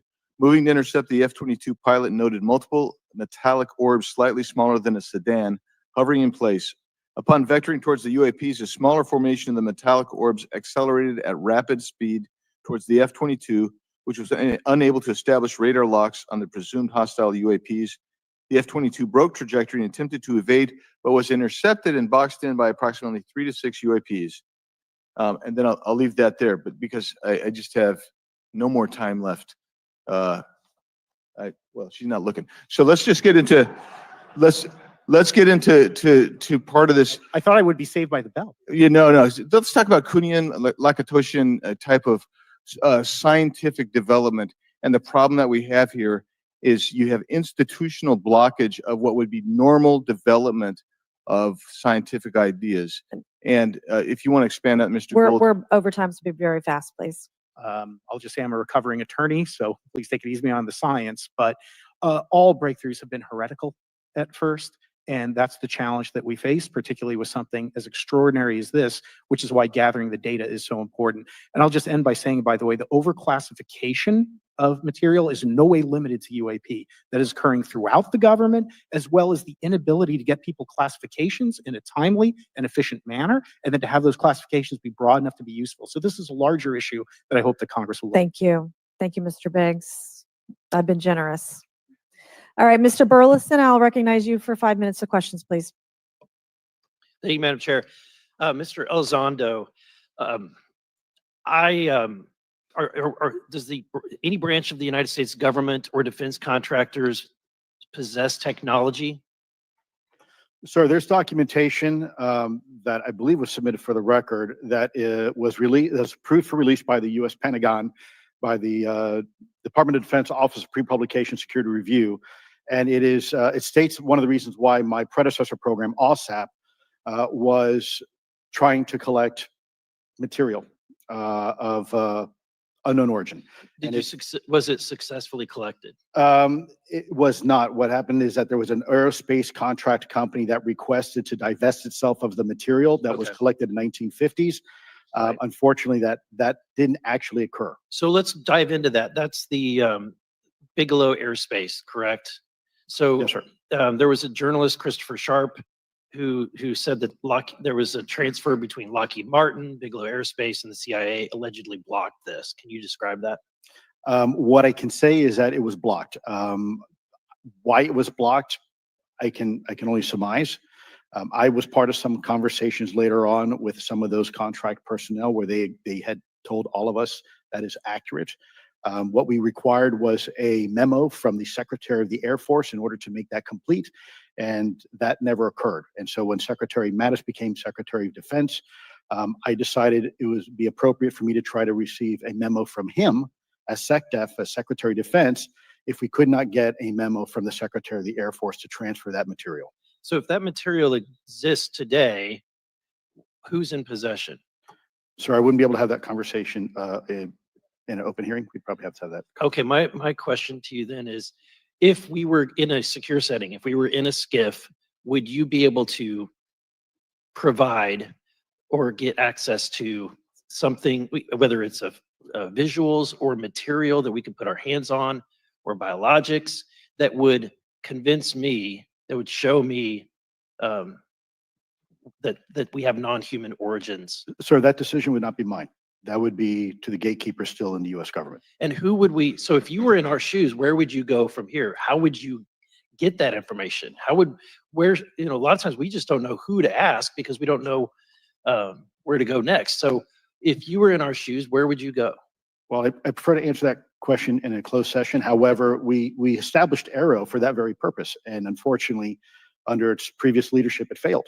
So one would hope that they would have the authorities necessary to do that. Let's hope that this new iteration of leadership will be successful. In the discussions, it's simply about material, or is there discussion about it was previously testified that there was biologics that were collected. Are you aware of any of that? I am, sir, aware of the reporting that biologics have been recovered. Again, my focus was more nuts and bolts, looking at the physical aspects of these phenomenon, how they interacted around military equities and nuclear equities. So I'm certainly not a medical expert. I would not be able to probably provide you a whole lot of value in that simply because I don't have the expertise. But was anything described as that we have possession of bodies? Yes, yes. We have is it multiple types of creatures or? Sir, I couldn't answer that. I can tell you anecdotally that it was discussed quite a bit when I was at the Pentagon. The problem is the supposed collection of these biological samples occurred before my time, in fact, before I was even born. And was this part of the Lockheed Martin discussion, or was this the biologics is a completely separate? Separate yet related. Okay. Has anyone made contact? Sir, I'm sorry, could you specify? Has there been any, to your knowledge, any communication with a non-human life form? So the term communication is a bit of a trick word because there's verbal communication like we're having now. The problem is you also have nonverbal communication. And so I would say definitively yes, but from a nonverbal meaning, when a Russian reconnaissance aircraft comes into U.S. airspace, we scramble two F-22s, and we are certainly communicating intent and capability. I think the same goes with this. We have these things that are being observed over controlled U.S. airspace. And they're not really doing a good job hiding themselves. They're making it pretty obvious they have the ability to even interfere with our nuclear equities and our nuclear readiness. Is the United States government or in our contractors, are they pulling technology from this? Or they're reverse engineering this? Sir, as I previously stated, and please forgive me, I am not authorized to discuss specifics about crash retrievals. I signed documentation with the U.S. government. What I can say was, after a very thorough review process by the Pentagon, what I wrote about. And that was my limit, unfortunately, that I was given.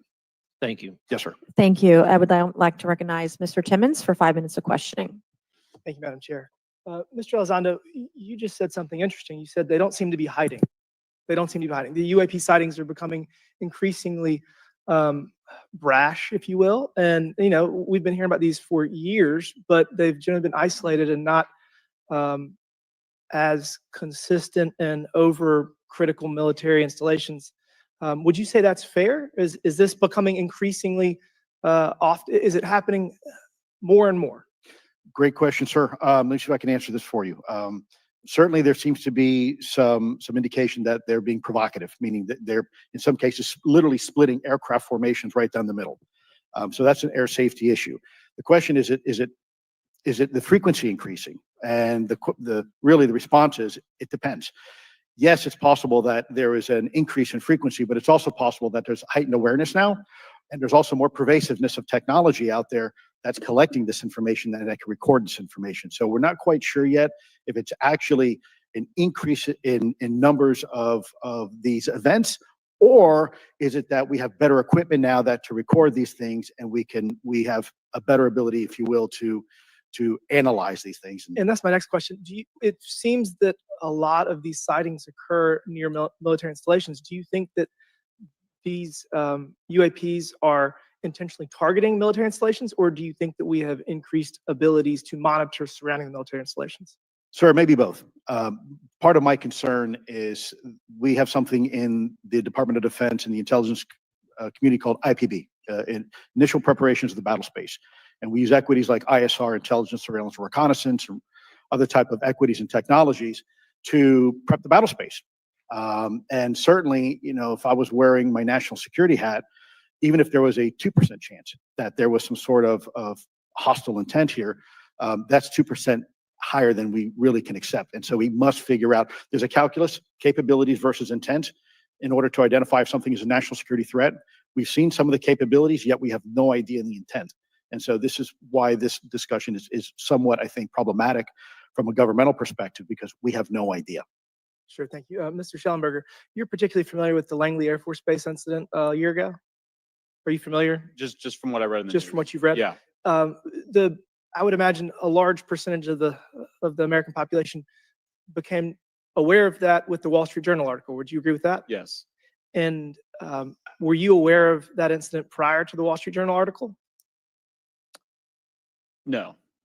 To the rest of the panel, was the Wall Street Journal article the first time that y'all were made aware of what was essentially an over 2-week UAP frenzy over Langley Air Force Base?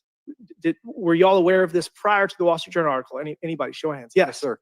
Dr. Gallaudet, could you give me how did you become aware of it? A colleague of mine who I referenced previously, Chris Mellon, he wrote an extensive article about this, that there were other incursions of drones over Langley before this, as well as many, many military installations over the last 5 decades. And it's my understanding that there's been an ever increasing in number, and I'm trying to think how to say this because I wear 2 different hats. I'm still in the Air Force. So, I mean, it seems that they're becoming increasingly brash. And the question that we really have to figure out is is it China or is it non-human? And I think that's the biggest question the American people want to know. If it's China, it's scary because they have a lot of technology that we cannot explain. And if it's non-human, that's scary because we don't know the intent. Would you say that's fair? Yes, Congressman. And in fact, I really believe that we should use this hearing as a catalyst to improve and bolster our air defense capabilities and our maritime domain awareness capabilities, because obviously there are holes in it, whether it be UAP of non-HI direction or NHI direction, or as you say, sir, China or any other adversary. Are you all aware of any task force at the Pentagon or in the national security apparatus that's trying to assess the answer to that question? At the current moment, sir, no, but this is a great point. From 2020 to 2022, there was a UAP task force in the DoD succeeding where Mr. Elizondo worked, led by Jay Stratton, who had the first comprehensive whole-of-government approach to UAP, which involved pathways to declassification and to increase transparency, as well as assessing the national security risks of UAP. This was a really well-established approach, and we have all advocated that something like it return. I'm running out of time. The last thing is that we need authorities. The law enforcement, military do not have authorities to actually engage, and Congress needs to act to give those authorities to local law enforcement and the military so they have clear guidelines on how to assess these issues going forward. I yield back. Thank you. Thank you. I'd like to recognize Ms. Boebert for 5 minutes of question. Thank you, Madam Chair. Now that we have all been cautioned in this committee hearing that the mention of Pentagon's Immaculate Constellation program could put us on a list, well, I already find myself on many lists, I'm sure. So I speak my mind often, so why not just keep going with it? May as well just go all out and say it. The Earth is flat, birds are government drones, and we've never set foot on the moon, and Joe Biden received 81 million votes in the 2020 election. So let's just see how many lists we could get on here today. But Mr. Shellenberger, I wanted to ask you, I think I understand from this hearing that you would agree that classifying information like this is not in the best interest of the people. Is that correct? Yeah, I mean, with the caveat that, of course, I would support classification necessary to protect secrets essential to national security, but I think it's pretty obvious that there's overclassification. Overclassification, yes. And so in most instances, if they can't tell us what, do you think at some point they'll at least tell us why? President-elect Trump has repeatedly committed to greater transparency, both on the UAP issue, on JFK files, on Yes. COVID origins and many other things. So I think that we need to make sure that the next administration is held accountable for that. Agreed. And this is for all four of you. Yes or no, please. I have many questions I want to get to. Are there any known instances of recovered materials or technologies that are not of human origin and maybe connected to any advanced bioscience defense programs within the USG? I don't know. I wouldn't be able to answer that, ma'am. I don't know. I don't know. Okay, so there are rumors that have come up to the Hill of a secretive project within the Department of Defense involving the manipulation of human genetics with what is described as non-human genetic material, potentially for the enhancement of human capabilities, hybrids. Are any of you familiar with that? Yes or no? No, ma'am. I am not, ma'am. I'm not. No, ma'am. Okay, I would like to know with Immaculate Constellation, how does this relate to UAP activities, Mr. Schellenberg, in oceanic environments? Are there any instances where the Navy or other maritime forces have encountered UAPs that could not be explained by known technology or natural phenomena? Yeah, the Immaculate Constellation covers both terrestrial and oceanic, and there's actually a number of cases described in the report that occur in the ocean. And do you believe that there is a concerted effort by the Pentagon to keep Congress out of the loop regarding these UAP activities, specifically in our waters? Yes. I think it's about 5% of our ocean that's actually been studied in detail by man, and we've studied more of space than we had of our own oceans. And so, are there any accounts of UAPs emerging from or submerging into our water, which could indicate a base or presence beneath the ocean's surface? I don't know about a base, but as I mentioned, I had a different source entirely describe this pretty extraordinary footage that exists of orbs, of an orb coming out of the ocean and being met by another orb. Some would say that there's multiple hotspots where we see frequent activity. So in your investigations, have you come across any data or visual evidence like sonar readings or underwater footage of these UAPs? I have not beyond what's in the report. You've written about UAPs not only in the air, but in underwater. Are there any specifics on what you've learned about the UAP activity in our oceans? Particularly, have you spoken with sources who have provided any evidence or eyewitness accounts of these UAPs interacting with our naval forces or being detected by our underwater surveillance systems? Nothing beyond what's in the report and then the specific case that I mentioned with the orb. So this report says it all. There's no other information that we are aware of regarding the activity within our waters. I have other sources that have told me that have shared a significant amount of information, but they're not comfortable with me sharing it at this point. Okay. Are there any technological capabilities observed in these oceanic UAPs that seem to defy our current understanding of physics or our engineering capabilities? It seems like they all do. Yes, I would agree with that. My time is up, but I do appreciate your bravery, your courage for coming here and speaking today. And seems like there's still some questions that we need answers to, and we will not relent until we get those to the American people. Thank you all. Thank you. I move to allow myself and the ranking member 5 additional minutes for questions without objection, so ordered. Mr. Elizondo, were you read into the Immaculate Constellation program? I would not be authorized to confirm nor deny the existence of any ongoing or past program, especially as it relates to a special access program, either by name or trigraph. Okay. And then does the U.S. government or private contractors, do they work with other foreign countries, China, for example, to exchange data, quote from a source, that intelligence data about UAP? Let me see if I can answer that a little bit more generally, ma'am, if I may. We do have foreign material exploitation programs. That is something that is widely known, and that term itself is unclassified. How exactly that works becomes a bit sensitive. A discussion we could certainly have in a closed session if you like. We do work with international partners and allies quite often, not just in military exercises and workups, but in other intelligence efforts as well. In terms of material that's given to private contractors, is certain material given to certain contractors because of their experience? So, for example, if it's related to submerged and undersea propulsion, would it go to a general contractor like General Dynamics? Yes, ma'am, absolutely correct. Different contractors have different levels of expertise. What's Lockheed's expertise Aerospace, ma'am. in the UAP space? That's all that they wouldn't do submerged. No, I didn't say that, ma'am. Okay. Lockheed Martin and others do quite a bit of work both in our atmosphere, in space, and even underwater. There are certain efforts to.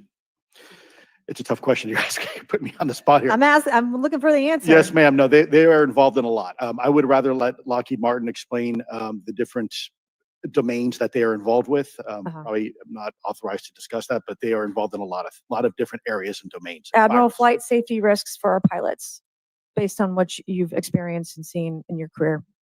They're extensive, and the one exercise I referred to where I received the email that was then deleted was the pilots, and this is worth bringing out. There are debunkers out there who have said the Go Fast video was just a balloon. That was only one video that was released. There were dozens of these encounters that pilots and friends of Ryan Graves, who's in this room right here, witnessed and caused significant safety concerns. And to almost call out and exercise it and shut it down, which is very compressed, and the carrier's getting ready for deployment, and the pilots have to get certified to land on the carrier. It's extreme, to say the least. All right, I have two last questions. Real quickly, Mr. Shellenberger, how do we get more whistleblowers to come forward? Well, this hearing is very important, and obviously, I can't encourage whistleblowers to obtain information, but I can guarantee that I will protect them and go to prison to protect their identities. That come to me. Yes, sir. Okay, my last question. The first hearing we had on this, I'd never been briefed on UAPs or what they were, biologics, non-human, et cetera. How would you define, each of you, my last question, how would you define non-human biologics, non-human intelligence? What are we actually talking about? Admiral, and we'll go down the line. I don't think it's a stretch when you look at the diversity of life on this planet and the size of this universe to think that there would be more diverse, higher order, non-human intelligences throughout the universe, and that's probably what's visiting us. I would take the scientific approach. The definition would be the ability to react to a stimulus in a manner that requires an intellectual thought process. I just don't know. I think we must be modest in our assumptions that we're looking for intelligence that could be biological. It might not. Non-biological, but what non-biological intelligence, what does that mean though? Artificial intelligence, ML, machines. We assume that all intelligence would be like us. And every time we look out in the universe, we are humbled relative to what we don't know in terms of the forms of intelligence and what it may take. I can assure you, I probably can't ask you your question, but I think the ultimate answer is going to surprise us all. And then Mr. Garcia, you had a few closing remarks. And I know we're about to get votes here, so I'll be brief. Just I want to thank you all for being here. I want to thank Chairwoman Mace especially for holding this important bipartisan hearing, and I want to thank all the committee members that are interested in this topic. I think our commitment to all of you and all the folks that have contacted us, and certainly to the advocates and the pilots, is that we need to continue investigating UAPs. I think the country is owed explanations and ensure that the safety of national security is always protected. This is a conversation and questioning that must continue. So I'm very grateful to all of you. And I also just want to add, just personally, I think it's really important for me. Two things guide my questioning and my observations on UAPs. Is one is we should always be guided by facts, science, and data, and stay serious on those issues. And the second thing is I think that we should not limit our imagination and our thoughts and our curiosity on what UAPs could actually be. And I think those two things for me are really important, and I'm grateful for all of you to be here. So with that, I yield back. Okay, and we have Mr. Ogles, who is on the way. He's going to be here any second. Is that correct? Want to check, and he'll be the last last member with questions that we have today, and then we have votes. So we want to thank you all for being here. I want to thank Mr. Garcia and folks on both sides of the aisle for being here today and being patient. We have a lot more questions, and I hope that this will open the door to more hearings in the future. I obviously would like to know how much taxpayers are spending on this. You have the right to know, but also if we're spending money on something that doesn't exist, why are we spending the money? And if it doesn't, if it does exist, why are we hiding it from the public? And of course, our national security is a huge issue, because if there's technology that could harm us or our allies that are in the hands of our adversaries, we obviously want to stay ahead of that to the best of our ability to ensure that that technology is not in the hands of someone who could use it against us or our allies anywhere in the world. So, Mr. Ogles, you're just in time, babe. I will recognize you for 5 minutes of questioning before we head on out today. Babe.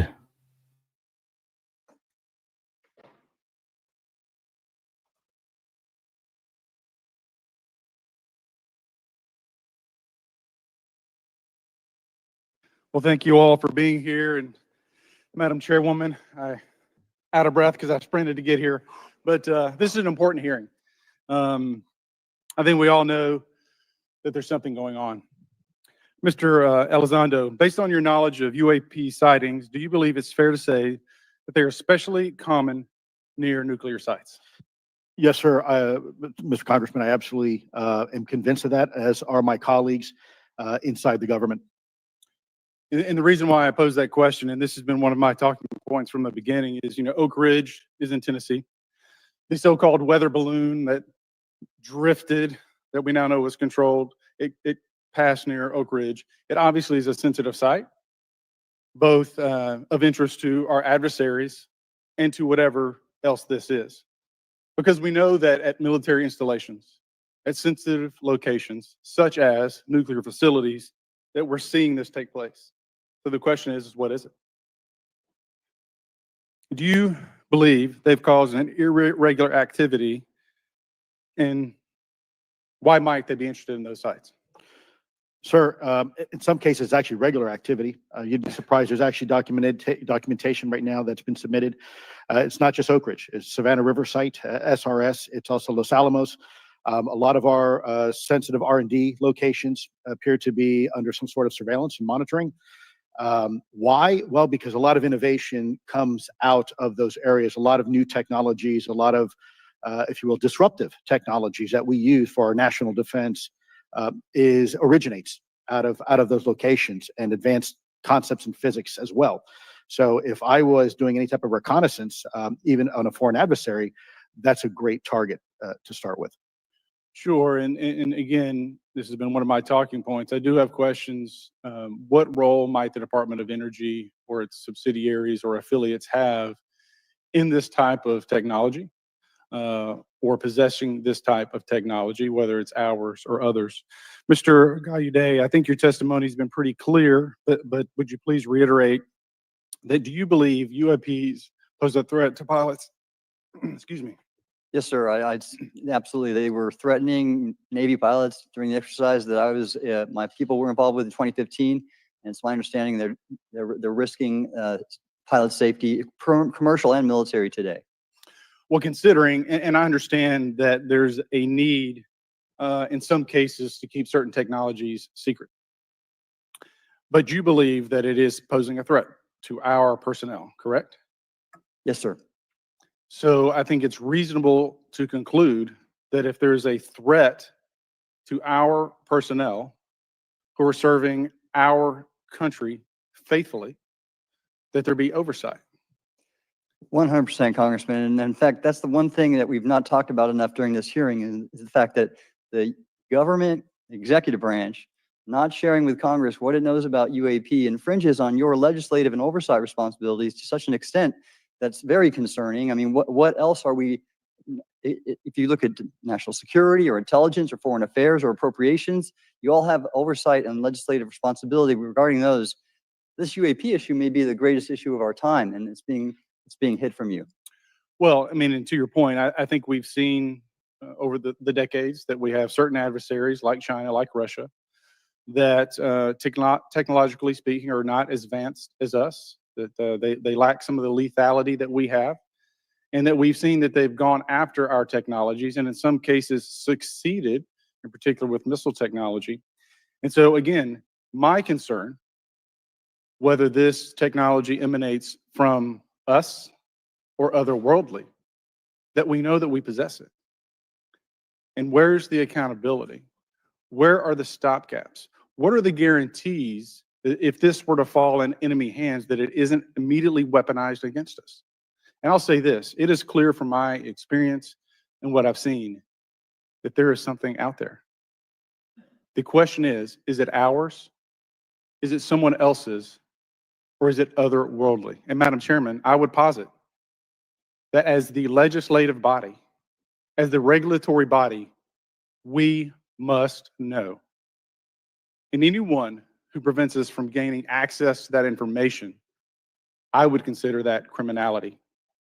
Because we have U.S. personnel who may very well be in harm's way.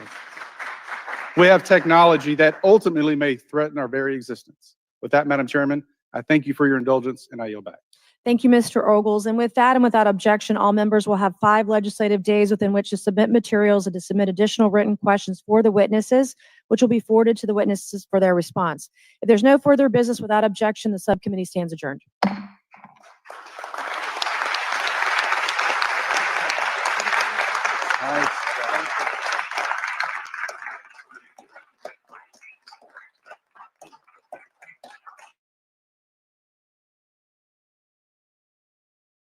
There you have it. You just watched 2 hour and 15 minute and 21 second hearing by the United States Congress on UAPs, otherwise known as Unidentified Aerial Phenomena. Here is Vinnie Adams. Vinnie is deeply entrenched in this subject. By the way, the hearing was chaired by Republican Nancy Mace out of South Carolina and Republican Glenn Grothman out of Wisconsin. Obviously, it's a congressional hearing. It's taken quite seriously. At the end here, Mr. Ogles, who's a Republican representative out of Tennessee, he said he had a question. Are these UAPs ours, someone else's, or otherworldly? Vinnie, what do you make of that last question? I mean, that's really the crux of it all, and just your general thoughts on what we just watched. Yeah, I mean, I saw a question here on screen. Was anything surprising? Nothing at all was surprising to me. It was kind of stripped back for someone like me, going back to sort of bare bones questions, which was great. We want this on the congressional record. Now, I tend to sort of side a bit more with Tim Gallaudet and Lou Elizondo, but that's based on my research into historic UFO cases going back into the 50s and the 40s and even the 30s, where objects were recorded performing these incredible capabilities, witnessed as well by multiple individuals. You know, there was definitely nothing back then that could be doing multiples of Mach and doing 90-degree changes midair. So I tend to agree that it's more likely that there is some kind of non-human intelligence interacting with humanity, and potentially has been for millennia. Now, I can't prove that, and I'm happy to be proven wrong that it is maybe some adversarial technology. We shall see, but I think these hearings are setting a precedent for what needs to be done further down the line. Representative Burleson said it best. We're here for you to tell us where do we go, because the Congress are in the dark with this subject. So I think there will be closed sessions. I think the important information will come out in those closed sessions. But the thing is that members of Congress, a lot of the representatives, they simply don't have the clearances for this information. They have to get those clearances. Some of the individuals on the panel there will hold higher clearances. And so there's this back and forth, this dog and pony show of actually getting the information to the right people so that they can act on it. This is fascinating to me. Gina Livingston, by the way, Vinnie, in the UK, what other countries are looking at this seriously in terms of their governments, having hearings, things of this nature? There are South American countries. Brazil are very big on it. The Peruvian government are very open about their studies in the past. China and Russia, Japan as well. We know that they have programs. We don't know much about them. There have been agreements in the past between the US and Russia dating back to the 80s. Whether they're still in place or not, these agreements, we don't know. That information, again, is always so highly classified. And this is, one of the problems that we as researchers in this subject, we always hit these brick walls of classification. We're lucky to have whistleblowers stepping forward now who are bringing information out. But again, they're still only limited in what they can say. Lou Elizondo's book that recently came out, Imminent, this had to go through a DOPSA process through the Department of Defense, the Defense Office of Pre-Publication and Security Review, to make sure that he wasn't divulging any sensitive information or classified information. I highly recommend people read it. But these are the issues that we come up with, and so this is why we need to rely on Congress to do the right thing, but by getting the right answers from the right witnesses, and I think we're moving in the right direction. Yeah, Vinny, do you have like maybe 5-10 minutes just to take a couple questions? And I just want to run through some of the stuff here. Sure. So one of the big things that they talked about today, and by the way, Mr. Ogles at the end said, look, this is endangering potentially U.S. servicemen and women and others. So we need to get to the bottom of it. It's interesting that it has finally become mainstream acceptable. One of the big things that came out of it is the Immaculate Constellation, this secret government organization. This guy, Michael Shellenberger, at one time, I think he ran for mayor of San Francisco. He's an interesting guy. He's a journalist. What did he uncover with this? What do we know about Immaculate Constellation? Well, usually the top secret information are held on servers that are shared across multiple intelligence agencies and military branches, and even into members of the Five Eyes community, so overseas countries like the UK, Canada, New Zealand, and Australia. What Immaculate Constellation has proved that is a unacknowledged special access program that is almost databasing videos, evidence, radar collection systems on UAP, and it's not being shared with the relevant departments and agencies. So it is almost an illegally appropriated program that goes against the Constitution as well.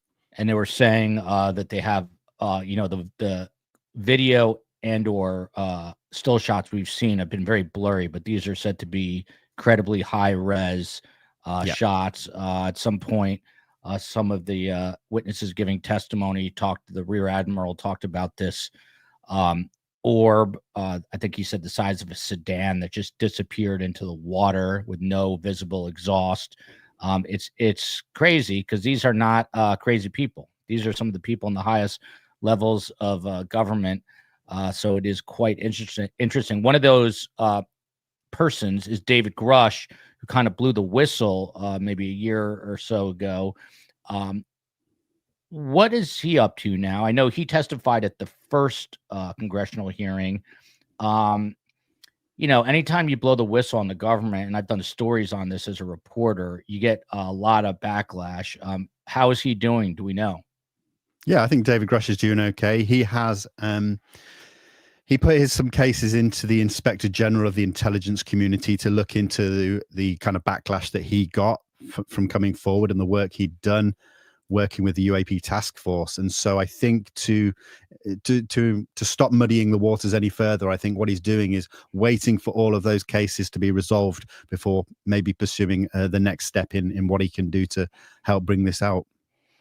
Vinny, how come you didn't become like an orthodontist, an accountant? What got you interested in this? It's fascinating. I mean, were you a young boy when got kind of triggered by this, or what was the origin for you, the human origin for you?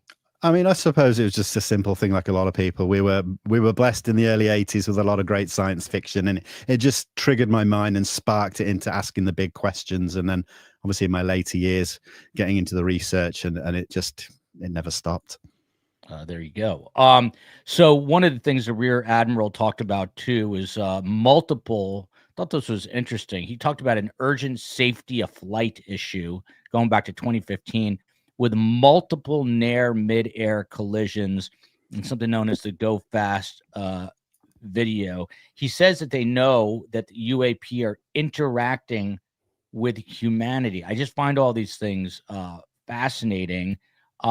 What does your gut tell you, Vinny? Do you lean towards the side of this is just incredibly high level technology from foreign actors like China, or do you think it is of non-human origin, which is of course what David Grush revealed to Ross Coulthart? I do lean to more towards a non-human intelligence. These objects have no flight surfaces, no wings, no ailerons. They, when they are seen through thermal imaging cameras, there is no heat signature. Sometimes they are colder than the air. They're performing maneuvers in the multiples of Mach, tens of thousands of miles an hour, performing right angle turns without slowing down or speeding back up again. The inertial mass inside, if it was a human inside that, it would be disintegrated in some of these maneuvers. It's beyond belief what these things have been seen doing, and there is data that backs this up. So it's just shocking. It really is amazing, and I think it was Elizondo, L-U-E, who said that they have in fact reverse engineered non-human spacecraft. So on the surface, I know what that means. They built it back, but how do they know this from what you understand? Yeah, this is a back and forth I always go on. To say that they've been reverse engineering these craft for decades, I can believe that. I do not believe, or there is not enough evidence to suggest that they have mastered it to the point where these objects that we have engineered can perform the characteristics that are seen by some UAP. I believe it's still an ongoing process to kind of master anti-gravity research and things of that sort of that type. Yeah, this is your last couple of moments. If you have some questions for Vinnie, who's awesome, coming to us from the UK, one of the things the Rear Admiral did say is that they saw a lot of these from a Navy ship called Omaha. By the way, he was the chief meteorologist for the Navy. But again, he said that there was no observable exhaust, that it disappeared into the water, and he believes it is trans-medium travel. I mean, Vinnie, as far as we know on planet Earth, there's nothing that really does trans-medium travel except maybe a duck boat for tourists that goes from the road into a river. That's about it, right? We don't know of anything like this. No, I think there's some very early developmental drones that can go underwater. I think they're being tested in swimming pools, though. The USS Omaha, there is a video in the public domain. It is forward-looking infrared, so people will say it's blurry black and white, but it was actually taken in the middle of the night, so you're able to see an object from a Navy ship moving across the ocean back and forth, and then it goes down into the water. And following that, they sent out the submarines to track down the object. It had completely disappeared from the area. It was about 6 to 10 foot orb shaped. And a lot of the information on the case is still classified. And Gina has a question here. What is meant by living craft mentioned in the hearing? Well, it's been speculated that, some of the UFOs could actually be a combination of technology and biologics. So it's actually like the skin of the craft is almost biological in itself. It's like a living, breathing object as well as a technical object. By the way, I don't think I've even told Vinnie this, and I cannot mention names or the agency, but some people that I know personally who are in the government came to me, and they are very familiar with, because we do true crime, with the profiling of kind of UAPs and non-human beings, otherwise known as aliens. And so the government has also been profiling these non-human beings, which has never been disclosed, publicly. And they're, these people are getting ready to come out and talk about. What do you think of that, Vinnie? That, again, we do true crime, so we've got criminal profilers, but that it could be revealed that, people from government agencies have been profiling potential aliens. What do you think of that? Yeah, it doesn't come as a surprise. Obviously, a lot of focus has been on what these objects are, and then you talk about who is manning them or controlling them. There's the age-old question: are they extraterrestrial? Do they come from deep space traveling to our planet? Well, I think that's fallen down a little bit, and there are other things that have kind of replaced that. A lot of this talk of the oceans and what could be hiding underneath them, and what is now known as crypto-terrestrial, something that has always been here, but it has evaded humanity until it wants to show itself. And this is what some people will suggest that the UFO subject represents. There's the interdimensional hypothesis. There's the future human hypothesis. These things are bandied about. So it doesn't surprise me that people are trying to profile who these non-human intelligence are. Yeah. By the way, offline, Vinny, I can connect us with these people. Maybe we'll, if when they're ready to speak, they were Sure. about to speak. Maybe we'll get Vinny and a guy named Dan Zetterstrom, who's been on the show before, is also big into this. They could come on and sort of act as de facto hosts. Would be the first time that I know of that any sort of profilers from a federal agency would come forward in regards to aliens or non-human life. So that's it's pretty fascinating. But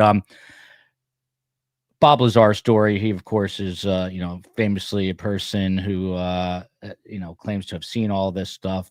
You just shook your head, Vinny. What's your take on Bob Lazar? He's kind of a legend in this world. He is a legend. He brought this subject quite into the mainstream in the end of in the 1980s, early 90s. Now, I'm on the fence with his story. There are holes in it. I flip-flop between believing him and not believing him.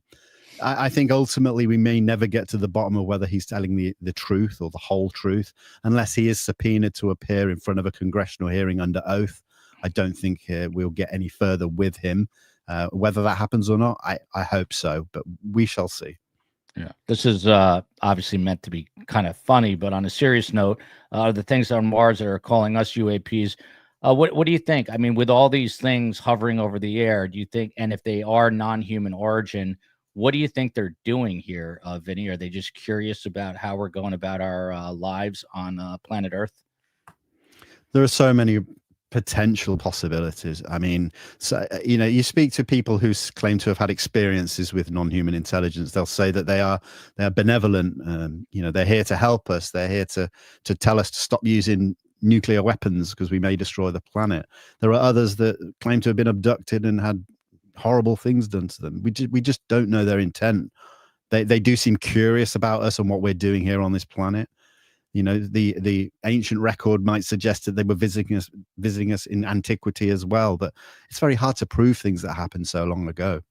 For those who do not know, by the way, before I just round things out here, 7 p.m. Eastern this evening, it has been 2 years since the quadruple murders of the 4 college students at the University of Idaho. We've got, I just got the chills saying that. We've got the 3 residents, 2 from Moscow and 1 from Pullman, which is where the accused killer was going to graduate school. And we're going to do the show really on the town, the people, the victims, try to keep, as Phil Waters calls them, the evildoer out of the chat tonight. But please come join us, support Moscow, Idaho, and come prepared with questions. These are some of them. There are three guests tonight. Cindy Hollenbeck, a woman named Linda, and another Cindy, who are all Cindy Hollenbeck's a member of STS Nation, and she lives in Pullman. So they're all coming on tonight. I believe a couple of them even work at the University of Idaho. One was living literally next door to the home where this happened. So it will be interesting for sure. Much more difficult in terms of sadness than this story we're doing here. But for those who do not know, Vinnie Adams, he is a UK-based UFO UAP researcher. He's the founder of Disclosure Team. He's also a member of UAP Media UK, and he's a boots-on-the-ground investigator. He goes to Colombia often to investigate a 400-year-old light phenomenon. So that is super fascinating. So the name of the group is Disclosure Team. I got to ask you 2 questions. How frustrating is it that we are not there yet, and will we ever get there, Vinny? It can be frustrating. I think after spending quite a lot of time in this field, you kind of get used to that. You kind of have to lower your expectations and just keep your head down and do as much work in this subject as you can. Do I think we'll ever get there? Yeah, I do, because I think, I have to feel like there's some light at the end of the tunnel. Otherwise, I'd probably just go crazy. Really well said. Again, huge thanks to Vinnie Adams out of the UK. One more quick one from Ida Shaw. JD, what does Vinnie hope happens next after this hearing? Great question. Yeah, I mean, if Congress are speaking with the right people in the closed hearings now, then maybe they are starting to pinpoint the gatekeepers, and then they can subpoena the gatekeepers under oath to testify to them, either in a closed setting or in a public setting, to actually get the answers and get the truth, to see who has been stovepiping and withholding the information in unacknowledged illegal special access programs. There you go. Amy Cruz says it best. Thank you, Vinny. All jokes aside, I appreciate this. These guys obviously take this very seriously. And listen, I've been listening to Coast to Coast. I was just a guest on that radio show for my book, but I've been listening for like close to 30 years, and I do not think that we are alone in an infinite universe. It would be pretty egocentric of us, but who's out there and what's out there, we do not know. Dr. Avi Loeb even wrote a blurb for my book, Surviving the Survivor. He is very, very well known in this field as well. So huge thanks to Vinny for coming on. Vinny, let's talk offline. Hang on for 1 second, and see you at 7 p.m. Eastern time. Love you, America. Love you, the UK. Oh, by the way, these are all the countries that were in the chat today. The UK, South Africa, Australia, Switzerland, Estonia, the Republic of Ireland, and Maui, Hawaii, among many others. See you 7 p.m. Eastern.